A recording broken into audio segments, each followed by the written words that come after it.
రక్షకుని రాక వెనక దాగి ఉన్న కన్నీటి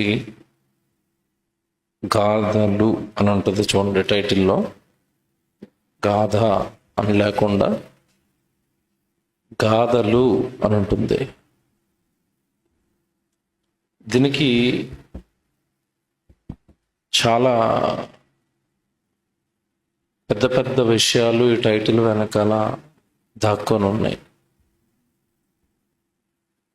రక్షకుని రాక వెనక దాగి ఉన్న కన్నీటి గాథలు అని పెట్టాను. గాథ కాదు,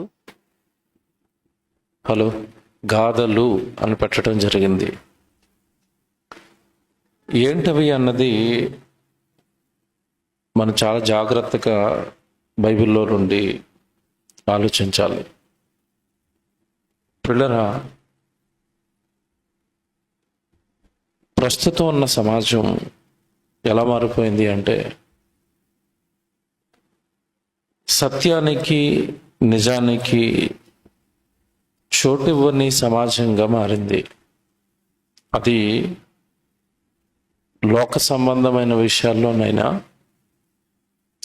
దైవ సంబంధమైన విషయాల్లోనైనా సత్యాన్ని ఒప్పుకోని సమాజంలో మనం ప్రస్తుతం జీవిస్తున్నాం. నిజాన్ని ఒప్పుకోని సమాజంలో మనం జీవిస్తున్నాం. కనుక క్రైస్తవులుగా వాక్యం పట్ల, దేవుడు చెప్పిన మాటల పట్ల మనము మరింత జాగ్రత్త కలిగి ఉండాలి. ఇది నేను చెప్పిన మాట కాదు, బైబిల్లో దేవుడు చెప్తున్న ఒక మాట మీకు చూపిస్తాను. పేతురు గారు రాసిన 2వ పత్రిక 2వ అధ్యాయం 2వ వచనం దయచేసి చదవాలి. బైబిల్లో ఈ 2వ వచనం 3వ వచనం చదవాలి. తర్వాత కిందన్న 4వ వచనానికి పైన చెప్తున్న విషయానికి సంబంధం కూడా మీరు అర్థం చేసుకోవాలి. 2వ అధ్యాయం 2వ వచనంలో ఏమంటున్నాడు చూడండి దేవుడు. మరియు ఎవరి గురించి చెప్తున్నాడు అంటే అబద్ధ బోధకులు వస్తారు, అబద్ధాన్ని బోధిస్తారు. అబద్ధము అనగానే అర్థం ఏంటి? అబద్ధం అంటే అర్థం ఏంటి? అబద్ధం అంటే అర్థం ఏంటి? పండు తింటే నువ్వు చచ్చిపోతావు, హవ్వముకు దేవుడు చెప్పాడు. ఇది నిజం. అబద్ధం ఏంటి చెప్పండి? పండు తింటే మీరు దేవతలు అయిపోతారు. ఇది అబద్ధం. ఓకే, జాగ్రత్తగా వినాలి. అబద్ధం అంటే ఏంటో కూడా తెలియదు చాలా మందికి. అబద్ధం అంటే అర్థం ఏంటంటే దేవుడు చెప్పిన దానికి విరుద్ధంగా చెప్పేదే అబద్ధం. ఓకేనా? అబద్ధం అంటే క్లారిటీ ఉంది కదా. అబద్ధం అంటే దేవుడు ఏదైతే చెబుతాడో దానికి విరుద్ధంగా చెప్పేదే అబద్ధం. ఇప్పుడు ఈ అబద్ధం చెప్పే బోధకులు వస్తారు అన్నాడు పైన మొదటి వచనంలో. ఆ మొదటి వచనం మీరు చూస్తే పైన, మరియు అబద్ధ ప్రవక్తలు ప్రజలలో ఉండిరి. ఎందుకంటే ఒకప్పుడు ప్రవక్తల కాలం, ఇప్పుడేమో బోధకుల కాలం. పాత నిబంధన అంతా ఎవరు ప్రవచించేవారు, ఎవరు వాక్యం చెప్పేవారు? ప్రవక్తలు చెప్పేవారు. ప్రవక్తలు ఇర్మియాను, యెషయాను, మలాకి గారిని, మేకా గారిని, యెహెజ్కేలు గారిని, యోనా గారిని ఇలాగ ప్రవక్తల్ని నిలబెట్టుకున్న కాలంలో కూడా దేవుడు నిలబెట్టుకున్న ప్రవక్తలు కాకుండా దెయ్యము నిలబెట్టిన ప్రవక్తలు వచ్చేవారట. దేవుడు చెప్పనిది చెప్పేవారట. వాళ్ళ గురించి దేవుడు అక్కడ పెట్టిన పేరేంటి? వాళ్ళకి అబద్ధ ప్రవక్తలు. ఒకప్పుడు ఉన్నారు ప్రవక్తల కాలంలో. మరి ఇప్పుడు ఎవరున్నారట? అటువలనే మీలోనూ అబద్ధ బోధకులు ఉంటారు. ఇప్పుడు ప్రవక్తల కాలం కాదు ఇది. బైబిల్ చాలా బాగా చదవాలి. ప్రస్తుతం మనం ఉన్న కాలం ఏ కాలం కాదు? ప్రవక్తల కాలం కాదు. కానీ ఈరోజు దౌర్భాగ్యం ఏంటంటే క్రైస్తవ్యంలో చాలా మంది వాళ్ళ పేరుకు ముందు ప్రవక్త అని తగిలించుకుంటున్నారు. చూసారా? అసలు ప్రవక్తలు ఎప్పటి వరకు ఉన్నారంటే బాప్తిస్మం ఇచ్చి యోహాను కాలం వరకే ప్రవక్తలు, ఇక తర్వాత లేరు. ధర్మశాస్త్రం ఎప్పుడైతే కొట్టివేయబడిందో ప్రవక్తలు కూడా లేరిక. ధర్మశాస్త్ర కాలం వరకే ప్రవక్త. ధర్మశాస్త్రం వెళ్ళిపోయింది అంటే ఇక ప్రవక్తలు ఉండరు. ఇప్పుడు అక్కడ ధర్మశాస్త్రం, యేసుక్రీస్తు శిలువలో ధర్మశాస్త్రాన్ని ఏం చేశాడు? కొట్టివేశాడు, సమాప్తి. ఇక ప్రవక్తలు కూడా లేరు. కానీ ఇప్పుడు బోధకులు ఉన్నారట. కానీ ఆ బోధకుల్లో ఎవరున్నారట? అబద్ధ బోధకులు ఉంటారు. ఏమండి, ఈ మాట చెప్తేనండి చాలా మందికి నచ్చదండి. ఇప్పుడు ఈ మాట వింటున్న వాళ్ళు ఎవరైనా యూట్యూబ్లో ఈ మాట విన్నారనుకోండి, నా వీడియో కింద కామెంట్ ఏమని రాస్తారంటే, బోధకులు మీరు విమర్శించుకుంటే ఎలాగండి అంటారు. మేము విమర్శిస్తున్నది మంచోడినా? మేము తప్పు అంటున్నది దైవ సేవకుడినా? కాదే. ఒకవేళ మేము అంటున్న తప్పు అయితే ఇప్పుడు ఈ మాట అంటున్నది నేనా, పేతురు గారా? తప్పెవరు చెప్పండి, మాదా పేతురు గారిదా? చూసారా, తొక్క తీసేస్తాడు పేతురు గారు. నన్నే తప్పంటారు ఏట్రా మీరు, అటు సంఘాన్ని కట్టింది నేనే అంటాడు ఆయన. అబద్ధ బోధకులు ఉంటారని బైబిల్ ఓపెన్ యూనివర్సిటీ బోధకుల మీద పడుతుంది, బోధకులు విమర్శిస్తుంది అని అంటారండి. మేమంటున్నామా, బైబిల్ అంటుందా? మీరు చెప్పండి, న్యాయం చెప్పండి. బైబిల్ అంటుంది, బైబిల్ అన్నది మేము చెప్తున్నాం, తప్పే ఉంది. మరి బైబిల్ చెప్పింది చెప్పడానికే కదా దైవజనుడు. దైవజనుడు ఎవరై చెప్పినవి చెప్పడానికి? బైబిల్లో దేవుడు చెప్పినవి చెప్పడానికే దైవజనుడు. మన సొంత కథలు చెప్పకూడదు కదా. నువ్వు సొంత కథలు చెప్పావు అనుకోండి, కింద వెంటనే ఏమంటున్నాడు చూడండి, 2వ వచనం చదవండి. 2వ వచనం, మరియు అనేకులు ఈ అబద్ధ బోధకుల యొక్క పోకిరి చేష్టలను అనుసరించి నడుతురు, వీరిని బట్టి సత్య మార్గము దూషించబడుతుంది. అంటే యేసుక్రీస్తుల వారు వేసిన సత్య మార్గానికి దూషణ ఎవరి వల్ల వస్తుంది చెప్పండి? ఇప్పుడు అబద్ధ బోధకుల వలన వస్తుంది అంటున్నారా? రాలేదా? మీరు చెప్పండి, వచ్చిందా రాలేదా? వచ్చింది. మేము స్వస్థతలు చేస్తాం, బహిరంగంగా ప్రకటనలు ఇస్తున్నారు. అట్టిపొల్లికి ప్రార్థనలు చేసి సంతానం లేని వాళ్ళు అట్టిపొల్లు తినండి పిల్లలు పుట్టేస్తారు అంటున్నారు. వీళ్ళందరి వలన క్రైస్తవ్యానికి మేలు జరుగుతుందా, కీడు జరుగుతుందా? మీరు చెప్పండి. కీడు జరుగుతుంది. ఈ స్వస్థతలు చేస్తామన్న వాళ్ళందరినీ కూడా కరోనా టైంలో హేతువాదులు, నాస్తికులు ఏమని విమర్శించారంటే, ఏరండి క్రైస్తవ బాబాలు, కుంటోడి కాలు ఇచ్చేస్తామన్నారు, గుడ్డోడి కళ్ళు ఇచ్చేస్తామన్నారు, దయ్యాల వెళ్ళగొట్టేస్తామన్నారు. ఇప్పుడు కరోనా వచ్చింది కదా, కరోనాను మొదలు కొట్టమన్నాడు. ఏరి అంటే ఏరి, కరోనా టైంలో ఏరి బాబాలు. క్రైస్తవుడు ఎప్పుడు న్యాయం మాట్లాడాలి. బయట ఉన్న వాళ్ళని దొంగలు అంటున్నా, వేరే మతంలో ఉన్న వాళ్ళు బాగా ఏమండి గారడీలు చేసే వాళ్ళని. వాళ్ళు గారడీలు చేసే వాళ్ళు అయితే మన క్రైస్తవ్యంలో ఉన్న వీళ్ళు ఎవరు చెప్పండి? గారడీలు కాదా? నిజంగా వరాలు ఉంటే మరి ఏమండి కరోనా టైంలో ఎంతమందికి కరోనా తగ్గించారు? తెలుగు రాష్ట్రాల్లోనండి 1700 మంది అండి క్రైస్తవ బోధకులు చచ్చిపోయారండి కరోనాకి. 1700 సంఘాలు అనాథలైపోయాయి. మరి ఈ బాబాలు, ఈ వరాలున్న బాబాలు, మరి ఆ సంఘం అనాథ అయిపోతుంది కదా. సేవకుడు చచ్చిపోతే ఎవరైనా బతికించారా? విశ్వాసులు బతికించమని అడగటం లేదు మేము. ఎవరిని? సేవకులు బతికించారా? ఇలా మాట్లాడామనుకోండి, వాళ్ళ ఆత్మని నమ్మరు, వాళ్ళు పరిశుద్ధాత్మని నమ్మరు, వాళ్ళు పరిశుద్ధాత్మ దేవుడిని నమ్మరు అంటారు మన మీద. నా చిన్నతనం నుంచి ఒక సామెత నాకు బాగా జ్ఞాపకం అండి. ఉన్న మాట మాట్లాడితే తర్వాత ఏంటి చెప్పండి? ఊరికి దూరం. అంటే నిజం మాట్లాడేవాడిని ఎప్పుడు కూడా ఊరు ఏం చేస్తుందట? దూరం పెట్టేస్తుంది. ఇప్పుడు మనం నిజం చెప్పామనుకోండి క్రైస్తవంలో, మనల్ని కూడా ఏం చేస్తుంది? దూరం పెడుతుంది. మరి మనుషులకి ఏం కావాలి? కింద చెప్తున్నాడు చూడండి, వీరి వలన సత్య మార్గము దూషింపబడును. ఎందుకు దూషించబడుతుందంటే వాళ్ళు చెప్తున్నది వాక్యాలు కాదు. ఏం చెప్తారట? తర్వాత చెప్తున్నాడు చూడండి, వారు అధిక లోభులై. లోభి అంటే పిసినారి, డబ్బును బాగా కోరుకునేవాడు. వీళ్ళందరికీ లోభత్వం పట్టింది. వారు అధిక లోభులై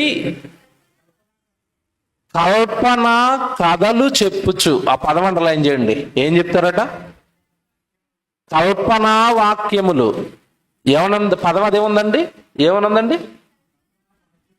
కల్పనా వాక్యములు చెప్పుచు. నీ వలన వాళ్ళు ఏం చేస్తారు? అందరు నా వైపు చూడండి. వాక్యము చెబుతారు, కల్పనా వాక్యము చెబుతారు. అంటే వాక్యాలలో ఎన్ని రకాలు ఉన్నాయి? ఇప్పుడు 2 రకాలు ఉన్నాయి. ఇప్పుడు ఏది వాక్యం, ఏది కల్పనా వాక్యం మీకు ఎలా తెలుస్తుందా? తెలీదు. మనకెందుకు తెలీదు? అసలు బైబిల్ మీద మనకి అవగాహనే లేదు. ఎవరేం చెప్పినా వాక్యమే కాదట, కల్పనా వాక్యాలు చెబుతారట, కల్పించి చెబుతారట. ఏమన్నా నిన్న ఒక వీడియో చూశానండి నేను. కల్పనా వాక్యాలు ఎలాగ ఉంటాయో మీకు అర్థం కావాలి కదా. ఉదాహరణ చెప్తాను, పేరు చెప్పను, ఎందుకంటే ఇప్పుడు ఈ మధ్యకాలంలోనండి యేసుప్రభు కంటే బైబిల్ కంటే బోధకులకే ఫ్యాన్స్ ఎక్కువ. ఇప్పుడు పేరు చెప్పాను అనుకోండి, ఆయన ఫ్యాన్స్ ఏమన్నా ఉంటే మొత్తం ఉరేసుకుంటారు రాత్రికి. పెద్ద బోధకుడు అండి, 1000 మంది సంఘం. మీరు నెట్లో వీడియో తిరుగుతుంది, మీకు అర్థమైపోతుంది నేను చెప్పిన తర్వాత. క్రిస్మస్కి క్రైస్తవులు అందరూ చెట్టు పెడతారా? చాలా మంది పెట్టుకుంటారు. ఇంట్లో ఏం పెట్టుకుంటారు? చెట్టు పెట్టుకుంటారు, దానికి లైటింగ్ పెడతారు, దాన్ని డెకరేషన్ చేస్తారండి. చాలా బాగా డెకరేషన్ చేస్తారు. దేన్ని? చెట్టుని, క్రిస్మస్ చెట్టుని. బోధకుడు ప్రసంగం ఎత్తుకున్నాడు. మరి వచ్చిన వాళ్ళని క్రిస్మస్ లేదు, చెట్టు లేదు, క్రిస్మస్ తాత లేడు బైబిల్లో అంటే డబ్బులు ఎవడిస్తాడు? వారు అధిక లోబులు. వాళ్ళు మనుషులు చేస్తున్న దాన్ని ఇంకొంచెం బాగా, మీరు చేస్తున్నది రైతే అన్నాం అనుకోండి, వాళ్ళందరూ పట్టుకొచ్చి అయ్యగారికి ఏమిస్తారు? కానుకలు ఇస్తారు. నువ్వు చేస్తున్న తప్పు అంటే హట్ అవుతాడు, కానీ నువ్వు చేస్తున్నది రైటే చెయ్యంటే అప్పుడు యేసుప్రభు అన్నాడట, చెట్లన్నీ వచ్చాయి కదా, నువ్వెందుకు రావట్లేదని అడిగాడట ఈ చెట్టు అన్నదట, నేను పేదవాడిని ప్రభువా, నాకు పువ్వు కాయదు, నా నుండి పువ్వులు రావు, నా నుండి కాయలు రావు, నీకు ఏమివ్వాలో తెలియక దూరంగా ఉండిపోయాను అన్నదట. అప్పుడు యేసుప్రభు అన్నాడట, రా పర్లేదని దగ్గరికి లాక్కున్నాడట ఈ చెట్టుని దగ్గరికి లాక్కుని, అంతకుముందు చెట్లన్నీ వచ్చి పువ్వులు కాయలు అన్ని ఇచ్చినాయి కదా, ఆ చెట్లు ఇచ్చిన కాయలన్నీ దీన్ని ఎత్తి మీద వేసాడట. నిన్ను నేను అలంకరిస్తున్నాను పో అని. అప్పటి నుంచి ప్రతి క్రైస్తవుడు క్రిస్మస్ లో ఆ చెట్టుకి అలంకరణ చేస్తున్నాడట. ఎలాగుంది? ఇప్పుడు ఇదెందుకు చెప్పాడు తెలుసా? నువ్వు పేదవాడు అని బాధపడుతున్నావు కదా, ఏం పర్లేదు, దేవుడి దగ్గరికి వచ్చి దశం భాగం ఇచ్చే, దేవుడు నిన్ను దీవిస్తాడు చెట్టుని దీవించినట్టుగా. ఎలాగుంది? ఇది ఏ వాక్యం చెప్పండి నాకు? బైబిల్లో వాక్యమా, కల్పన వాక్యమా? కల్పన వాక్యం. కానీ ఆ వీడియో కింద కామెంట్లు చూడండి, క్రైస్తవులు ఏమని పెడతారా? Amen, God bless you, thank you sir, గొప్ప మర్మం చెప్పారు మాకు. ఏడు మర్మం అది? బైబిల్లో లేని ఏది చెప్పినా చప్పట్లు కొడుతున్నారండి క్రైస్తవులు. బైబిల్లో ఇది ఉంది అని చెప్పాం అనుకోండి, తిడతున్నారండి. ప్రియులారా, కల్పన కథలు ఎందుకు చెప్తారు? చదవండి ఇప్పుడు అది వచనం చదవండి మళ్ళా. వారు అధిక లోభులై, మీ వలన ధనం కోసం, మీ నుండి ఆశించడం కోసం వారు అధిక లోభులై కల్పనా వాక్యములు చెప్పుచు మీ వలన లాభము సంపాదించుకొందురు. వారికి పూర్వము నుండి విధింపబడిన తీర్పు ఆలస్యము చేయదు. వీళ్ళందరికీ పూర్వం నుండి ఏం విధింపబడిందట? తీర్పు. కల్పనా కథలు చెప్పే ప్రతి వాడికి ఏం విధించబడుతుంది? తీర్పు. ఏంటో తీర్పు చెప్తున్నాడు. వారి నాశనము కునికి నిద్రపోదు, దేవదూతల పాపం చేసినప్పుడు వారిని విడిచిపెట్టక పాతాళ లోకంలో కటిక చీకటి గల బిలంలో వేశాడు. జాగ్రత్తగా వినాలి. ఇక్కడే కల్పనా కథలు చెబుతున్నది పాపమట. ఒకప్పుడు దేవదూతలు పాపం చేస్తేనే విడిచిపెట్టని దేవుడు ఈ కల్పనా కథలు చెప్పేవారిని కూడా ఏం చేయడట? విడిచిపెట్టడు. ఇప్పుడు మీకు ఒకటి అర్థం అవ్వాలి, ఈ వాక్యాన్ని బట్టి మీకేం అర్థం అవ్వాలి? కల్పనా కథలు చెప్పేవాడికి శిక్ష ఉందంటే ఆ కల్పనా కథలు నమ్మేవాడికి ఉండదా? బాగా ఆలోచించండి. మాకే పనండి, ఆయన చెప్పాడు మేము నమ్మేమండి అన్నారు అనుకోండి, అప్పుడు యేసుప్రభు ఒక రెఫరెన్స్ చూపిస్తాడు మీకు. నేనుగా చూపించేది. యేసుప్రభు ఒక రెఫరెన్స్ చూపిస్తాడు. ఏంటి తెలుసా? మార్కు సువార్త 4:24 తీయండి. వాడెవడో కల్పన కథలు చెప్పాడండి, వాడెవడో క్రిస్మస్ పండుగ చేసుకోమన్నాడు, లేదంటే యేసుప్రభు డబ్బులు ఇస్తానన్నాడు, యేసుప్రభు రోగాలు తీస్తానన్నాడు, అది మేము నమ్మేశామని మీరు అన్నారు అనుకోండి, యేసుప్రభు ఈ వచనం చూపిస్తాడు మీకు.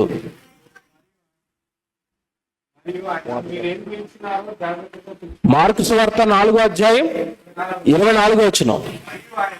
మరియు ఆయన మీరు ఏమి వినుచున్నారో జాగ్రత్తగా చూసుకోండి.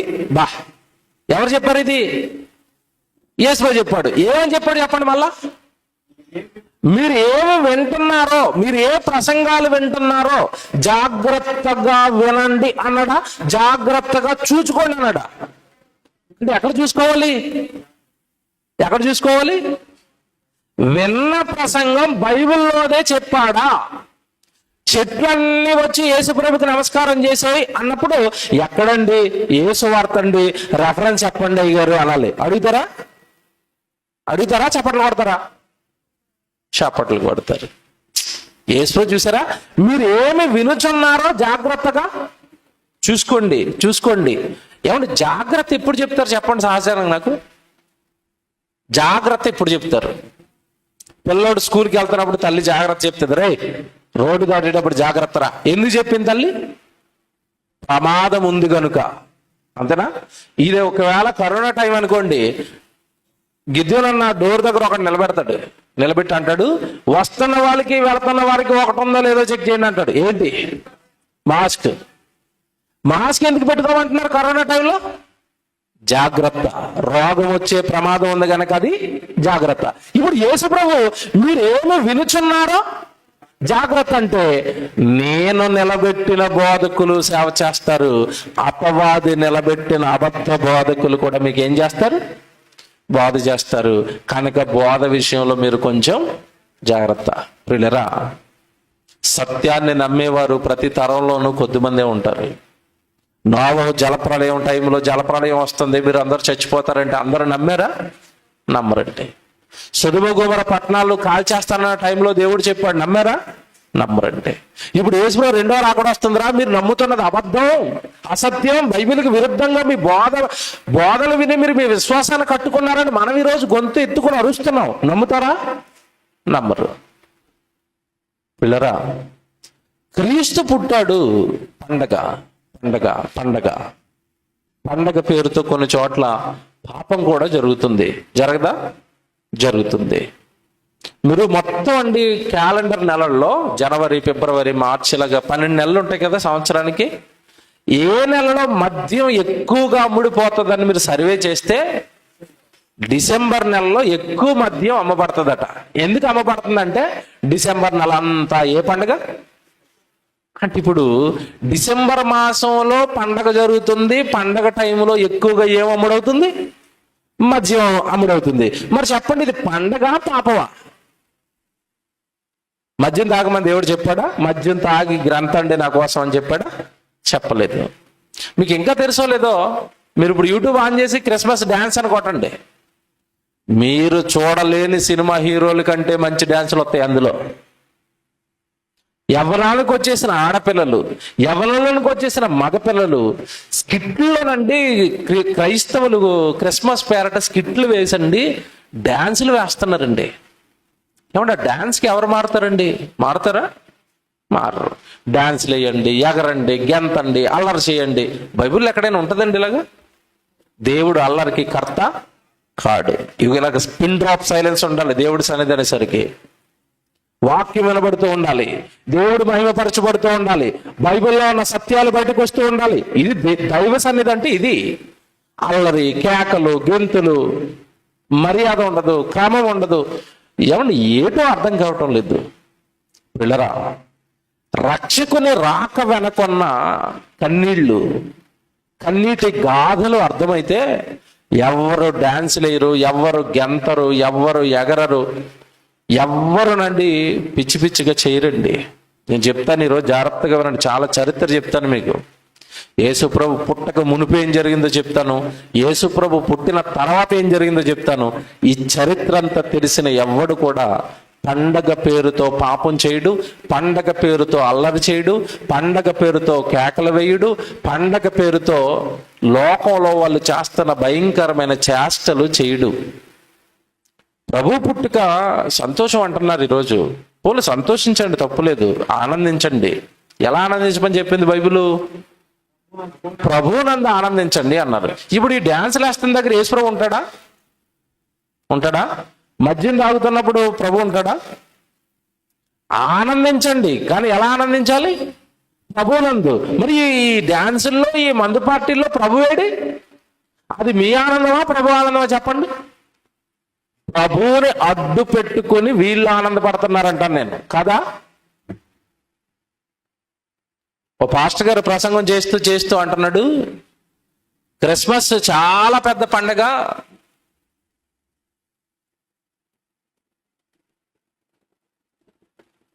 క్రిస్మస్ చాలా పెద్ద పండగ అని చెప్పి అంటున్నాడు.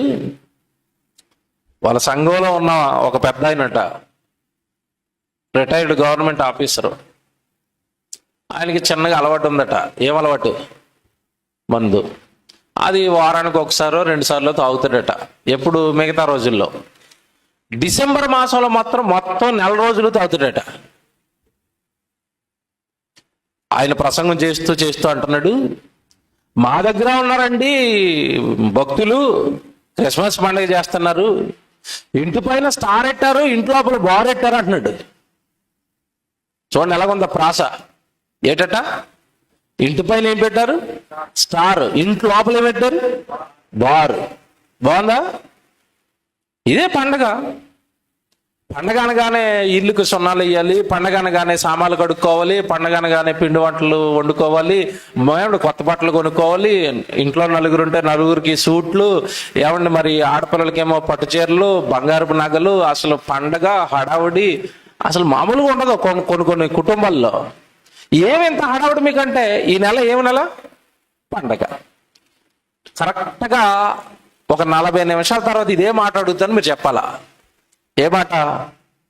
పిండి వంటలు, కొత్త బట్టలు, పట్టు చీరలు, సూట్లు, బంగారాలు, ఇల్లులు డెకరేషన్లు, ఇదంతా చేస్తున్నారు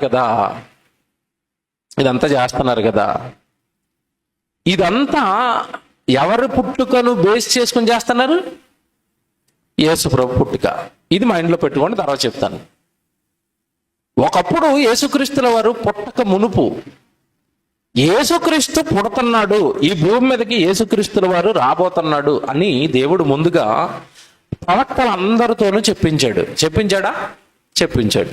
జాగ్రత్తగా వినాలి ఇక్కడి నుంచి. యేసు ప్రభు పుట్టబోతున్నాడన్న సంగతి పూర్వం ప్రవక్తలందరితోనూ చెప్పించాడు దేవుడు. అబ్రహాం గారు కూడా ఒక ప్రవక్తే. ప్రవక్తలందరితోనూ చెప్పించాడు, అబ్రహాంతో కూడా చెప్పించాడు రాబోయే తన కుమారుడి పుట్టుక గురించి. లూకాసు వార్త తీయండి. లూకాసు వార్త 24వ అధ్యాయం 27వ వచనం చదవండి బైబిల్లో.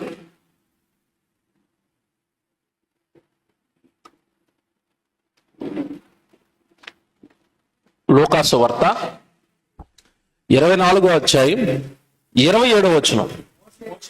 మోషేయు సమస్త ప్రవక్తలు, ఇది అండర్లైన్ చేసుకోండి. మోషే తర్వాత వచ్చిన సమస్త ప్రవక్తలు మొదలుకొని ఏమండి లేఖనములు అన్నిటిలో తనను గూర్చిన వచనముల భాగము శిష్యులకు యేసుక్రీస్తుల వారు తెలిపాడు. ఏమండి ఈ సందర్భం మీద ఎందుకు చదివించానంటే, ఇక్కడ ఒక మాట ప్రయోగిస్తున్నాడు దేవుడు. ఏటట? మోషేయు సమస్త ప్రవక్తలను మొదలుకొని లేఖనములు అన్నిటిలో తనను గూర్చిన వచనముల భావం. అంటే ప్రవక్తలు అందరూ కూడా ఎవరి గురించి చెప్పారట? యేసు ప్రభు గురించి చెప్పారు. జాగ్రత్తగా వినాలి. ఇంతకీ ఏం చెప్పారు యేసు ప్రభు గురించి ప్రవక్తలు అంటే? యేసు ప్రభు ఎక్కడ పుడతారో చెప్పారా? ప్రవక్తలు ఏం చెప్పారో చెప్తున్నాను, జాగ్రత్తగా వినాలి. ఆ వచనాలన్నీ చూపించాలంటే నాకు టైం ఇక్కడ అయిపోద్ది. ప్రవక్తలందరూ యేసు ప్రభు కోసం ఏం చెప్పారు అంటే, యేసు ప్రభు ఎక్కడ పుడతాడో చెప్పారు. ఎక్కడ పుడతాడు యేసు ప్రభు? బెత్లెహేములో పుడతాడు. మీకా గ్రంథం 5:2 చదువుకోండి, ఇవన్నీ రాసుకోండి జాగ్రత్తగా. యేసు ప్రభు గురించి ప్రవక్తలు ఏం చెప్పారంటే ఎక్కడ పుడతాడు, ఎలా పుడతాడు, ఎలా ప్రజల్ని రక్షిస్తాడు, ఎంతకాలం ఈ భూమి మీద ఉన్న ప్రజల యొక్క భారాలు భరిస్తే ఇవన్నీ కూడా రాసేశారు. ఆయన రాజ్యం ఎలా కడతాడు, ఆ రాజ్యాన్ని ఎలా ప్రారంభిస్తాడు, ఆయన కట్టిన రాజ్యం ఎంతకాలం ఉంటది, ఇవన్నీ ప్రవక్తలు చెప్పుకుంటూ వెళ్ళారు. మీకా గ్రంథం 5:2 బెత్లెహేమా, ఎఫ్రాతా, యోదా వారి కుటుంబములలో నువ్వు స్వల్పమైన దానివైనను నా కొరకు ఇశ్రాయేలుడని ఏలబోవాడు నీలో నుండి వచ్చును. అంటే యేసు ఎక్కడ పుడతాడని ముందుగా మీకా గారు చెప్పేస్తున్నాడు. బెత్లెహేము, జాగ్రత్తగా నోట్ చేసుకోండి. ఎక్కడ పుడతాడో చెప్పబడుతుంది, ఎలా పుడతాడో ఒక ప్రవక్త చెప్పాడు. మనందరికి తెలుసా వచనం, యెషయా గారు చెప్తాడు. ఎలా పుడతాడట, యేసుక్రీస్తుల వారు అందరూ పుట్టినట్టుగా పుట్టడు, కన్యక గర్భవతి అయి కుమారుణ్ణి కనును. అంటే ఎక్కడ పుడతాడో చెప్పబడుతుంది, ఎలా పుడతాడో కూడా చెప్పబడుతుంది. ఎందుకు కన్యక గర్భవతి అయి కుమారుని కనాలి? మామూలుగా అందరికీ పుట్టినట్టుగా పుట్టొచ్చు కదా యేసు ప్రభు. ఈ మధ్యకాలంలో ఈ మతోన్మాదులకి ఇదో పిచ్చి అయిపోయింది. తెల్లారులు వేస్తే బైబిల్ మీద పట్టడం, క్రైస్తవ మీద పట్టడం, ఎవడో ఒకటి పిల్లకేసుకుని తిరుగుతూ ఉంటాడు, వీడియోలు పెట్టుకుంటాడు, రైల్వే స్టేషన్లోనూ అడుక్కునే వాళ్ళ దగ్గర ఎక్కడ పడితే అక్కడ వాడే ఉంటాడు. వాడు అంటున్నాడు అసలు కన్యక కుమారుని కంఠం ఏంటండి, కన్యక అసలు ఏమంటే బిడ్డను కనగలుగుతుందా అంటున్నాడు. ఏమంటే లేఖనాలు బాగా చదివి మాట్లాడాలి ఎవరు మాట్లాడినా.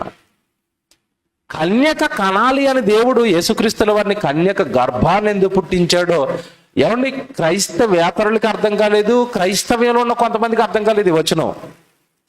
జన్మపాపం ఉందని కొంతమంది తిరుగుతూ ఉంటారు మన క్రైస్తవ్యంలో.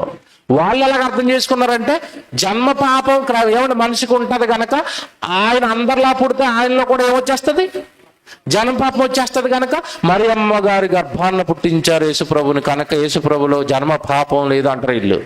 నేను మాట్లాడుతాను, జన్మ పాపం మనుషుల నుండి వస్తుంది అన్నప్పుడు యేసుప్రభుకు రాడుకు పుట్టాడా మనిషికే పుట్టాడా? మరియమ్మ ఎవరండి, దేవదూత మనిషా? మనిషే. మరి మనిషిలో జన్మపాపం ఉన్నప్పుడు మరి మరియ గారి గర్భం నుండి వచ్చిన యేసుప్రభులో జన్మపాపం రాదా? వీళ్ళకి అర్థం అవ్వలేదు. వీళ్ళు ఏం చెప్తున్నారో వీళ్ళకి తెలియదు, ఇది పక్కన పెట్టేయండి. బయట వాళ్ళ గురించి మాట్లాడుకుందాం.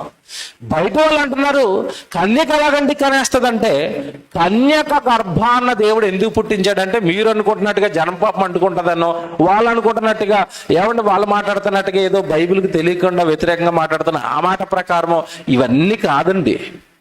అసలు కన్యక గర్భాన్న దేవుడు ఎందుకు పుట్టాలి అంటే ఆ వచనమే చదువుకోవాలి, ఎక్కడో తిరగకూడదు. బైబిల్లో ఏం రాయబడిందో అదే చెప్పాలా.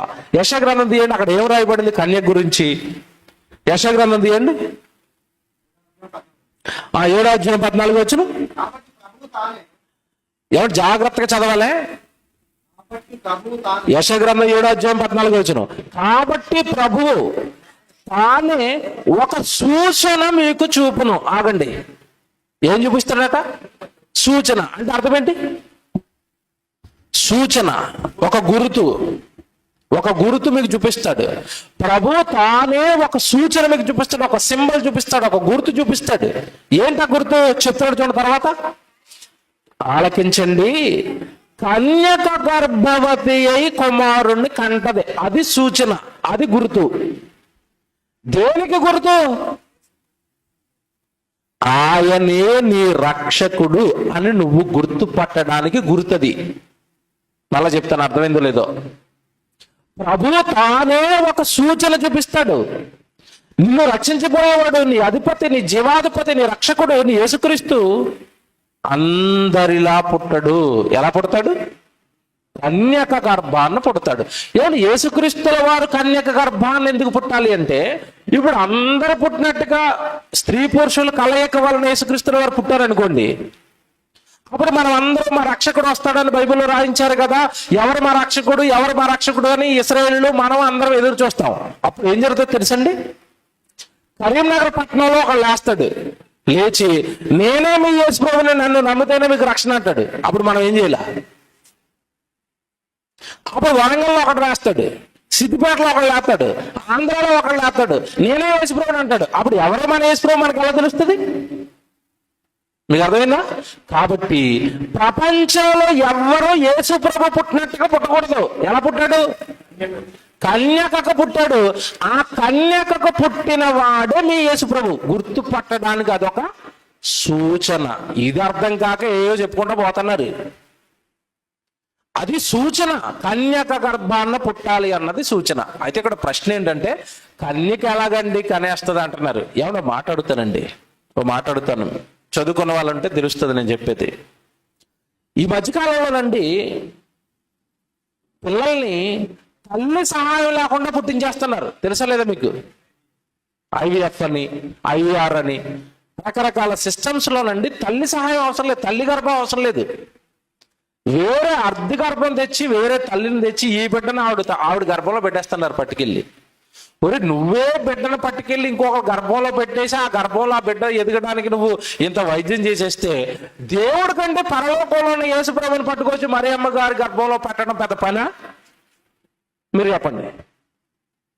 కన్యక గర్భంలో యేసుక్రీస్తుల వారిని పెట్టడం పెద్ద పనా? నువ్వే పట్టుకెళ్ళి ఈ బిడ్డను పట్టుకెళ్ళి ఇంకో తల్లి పొట్టలో పెట్టేశావు.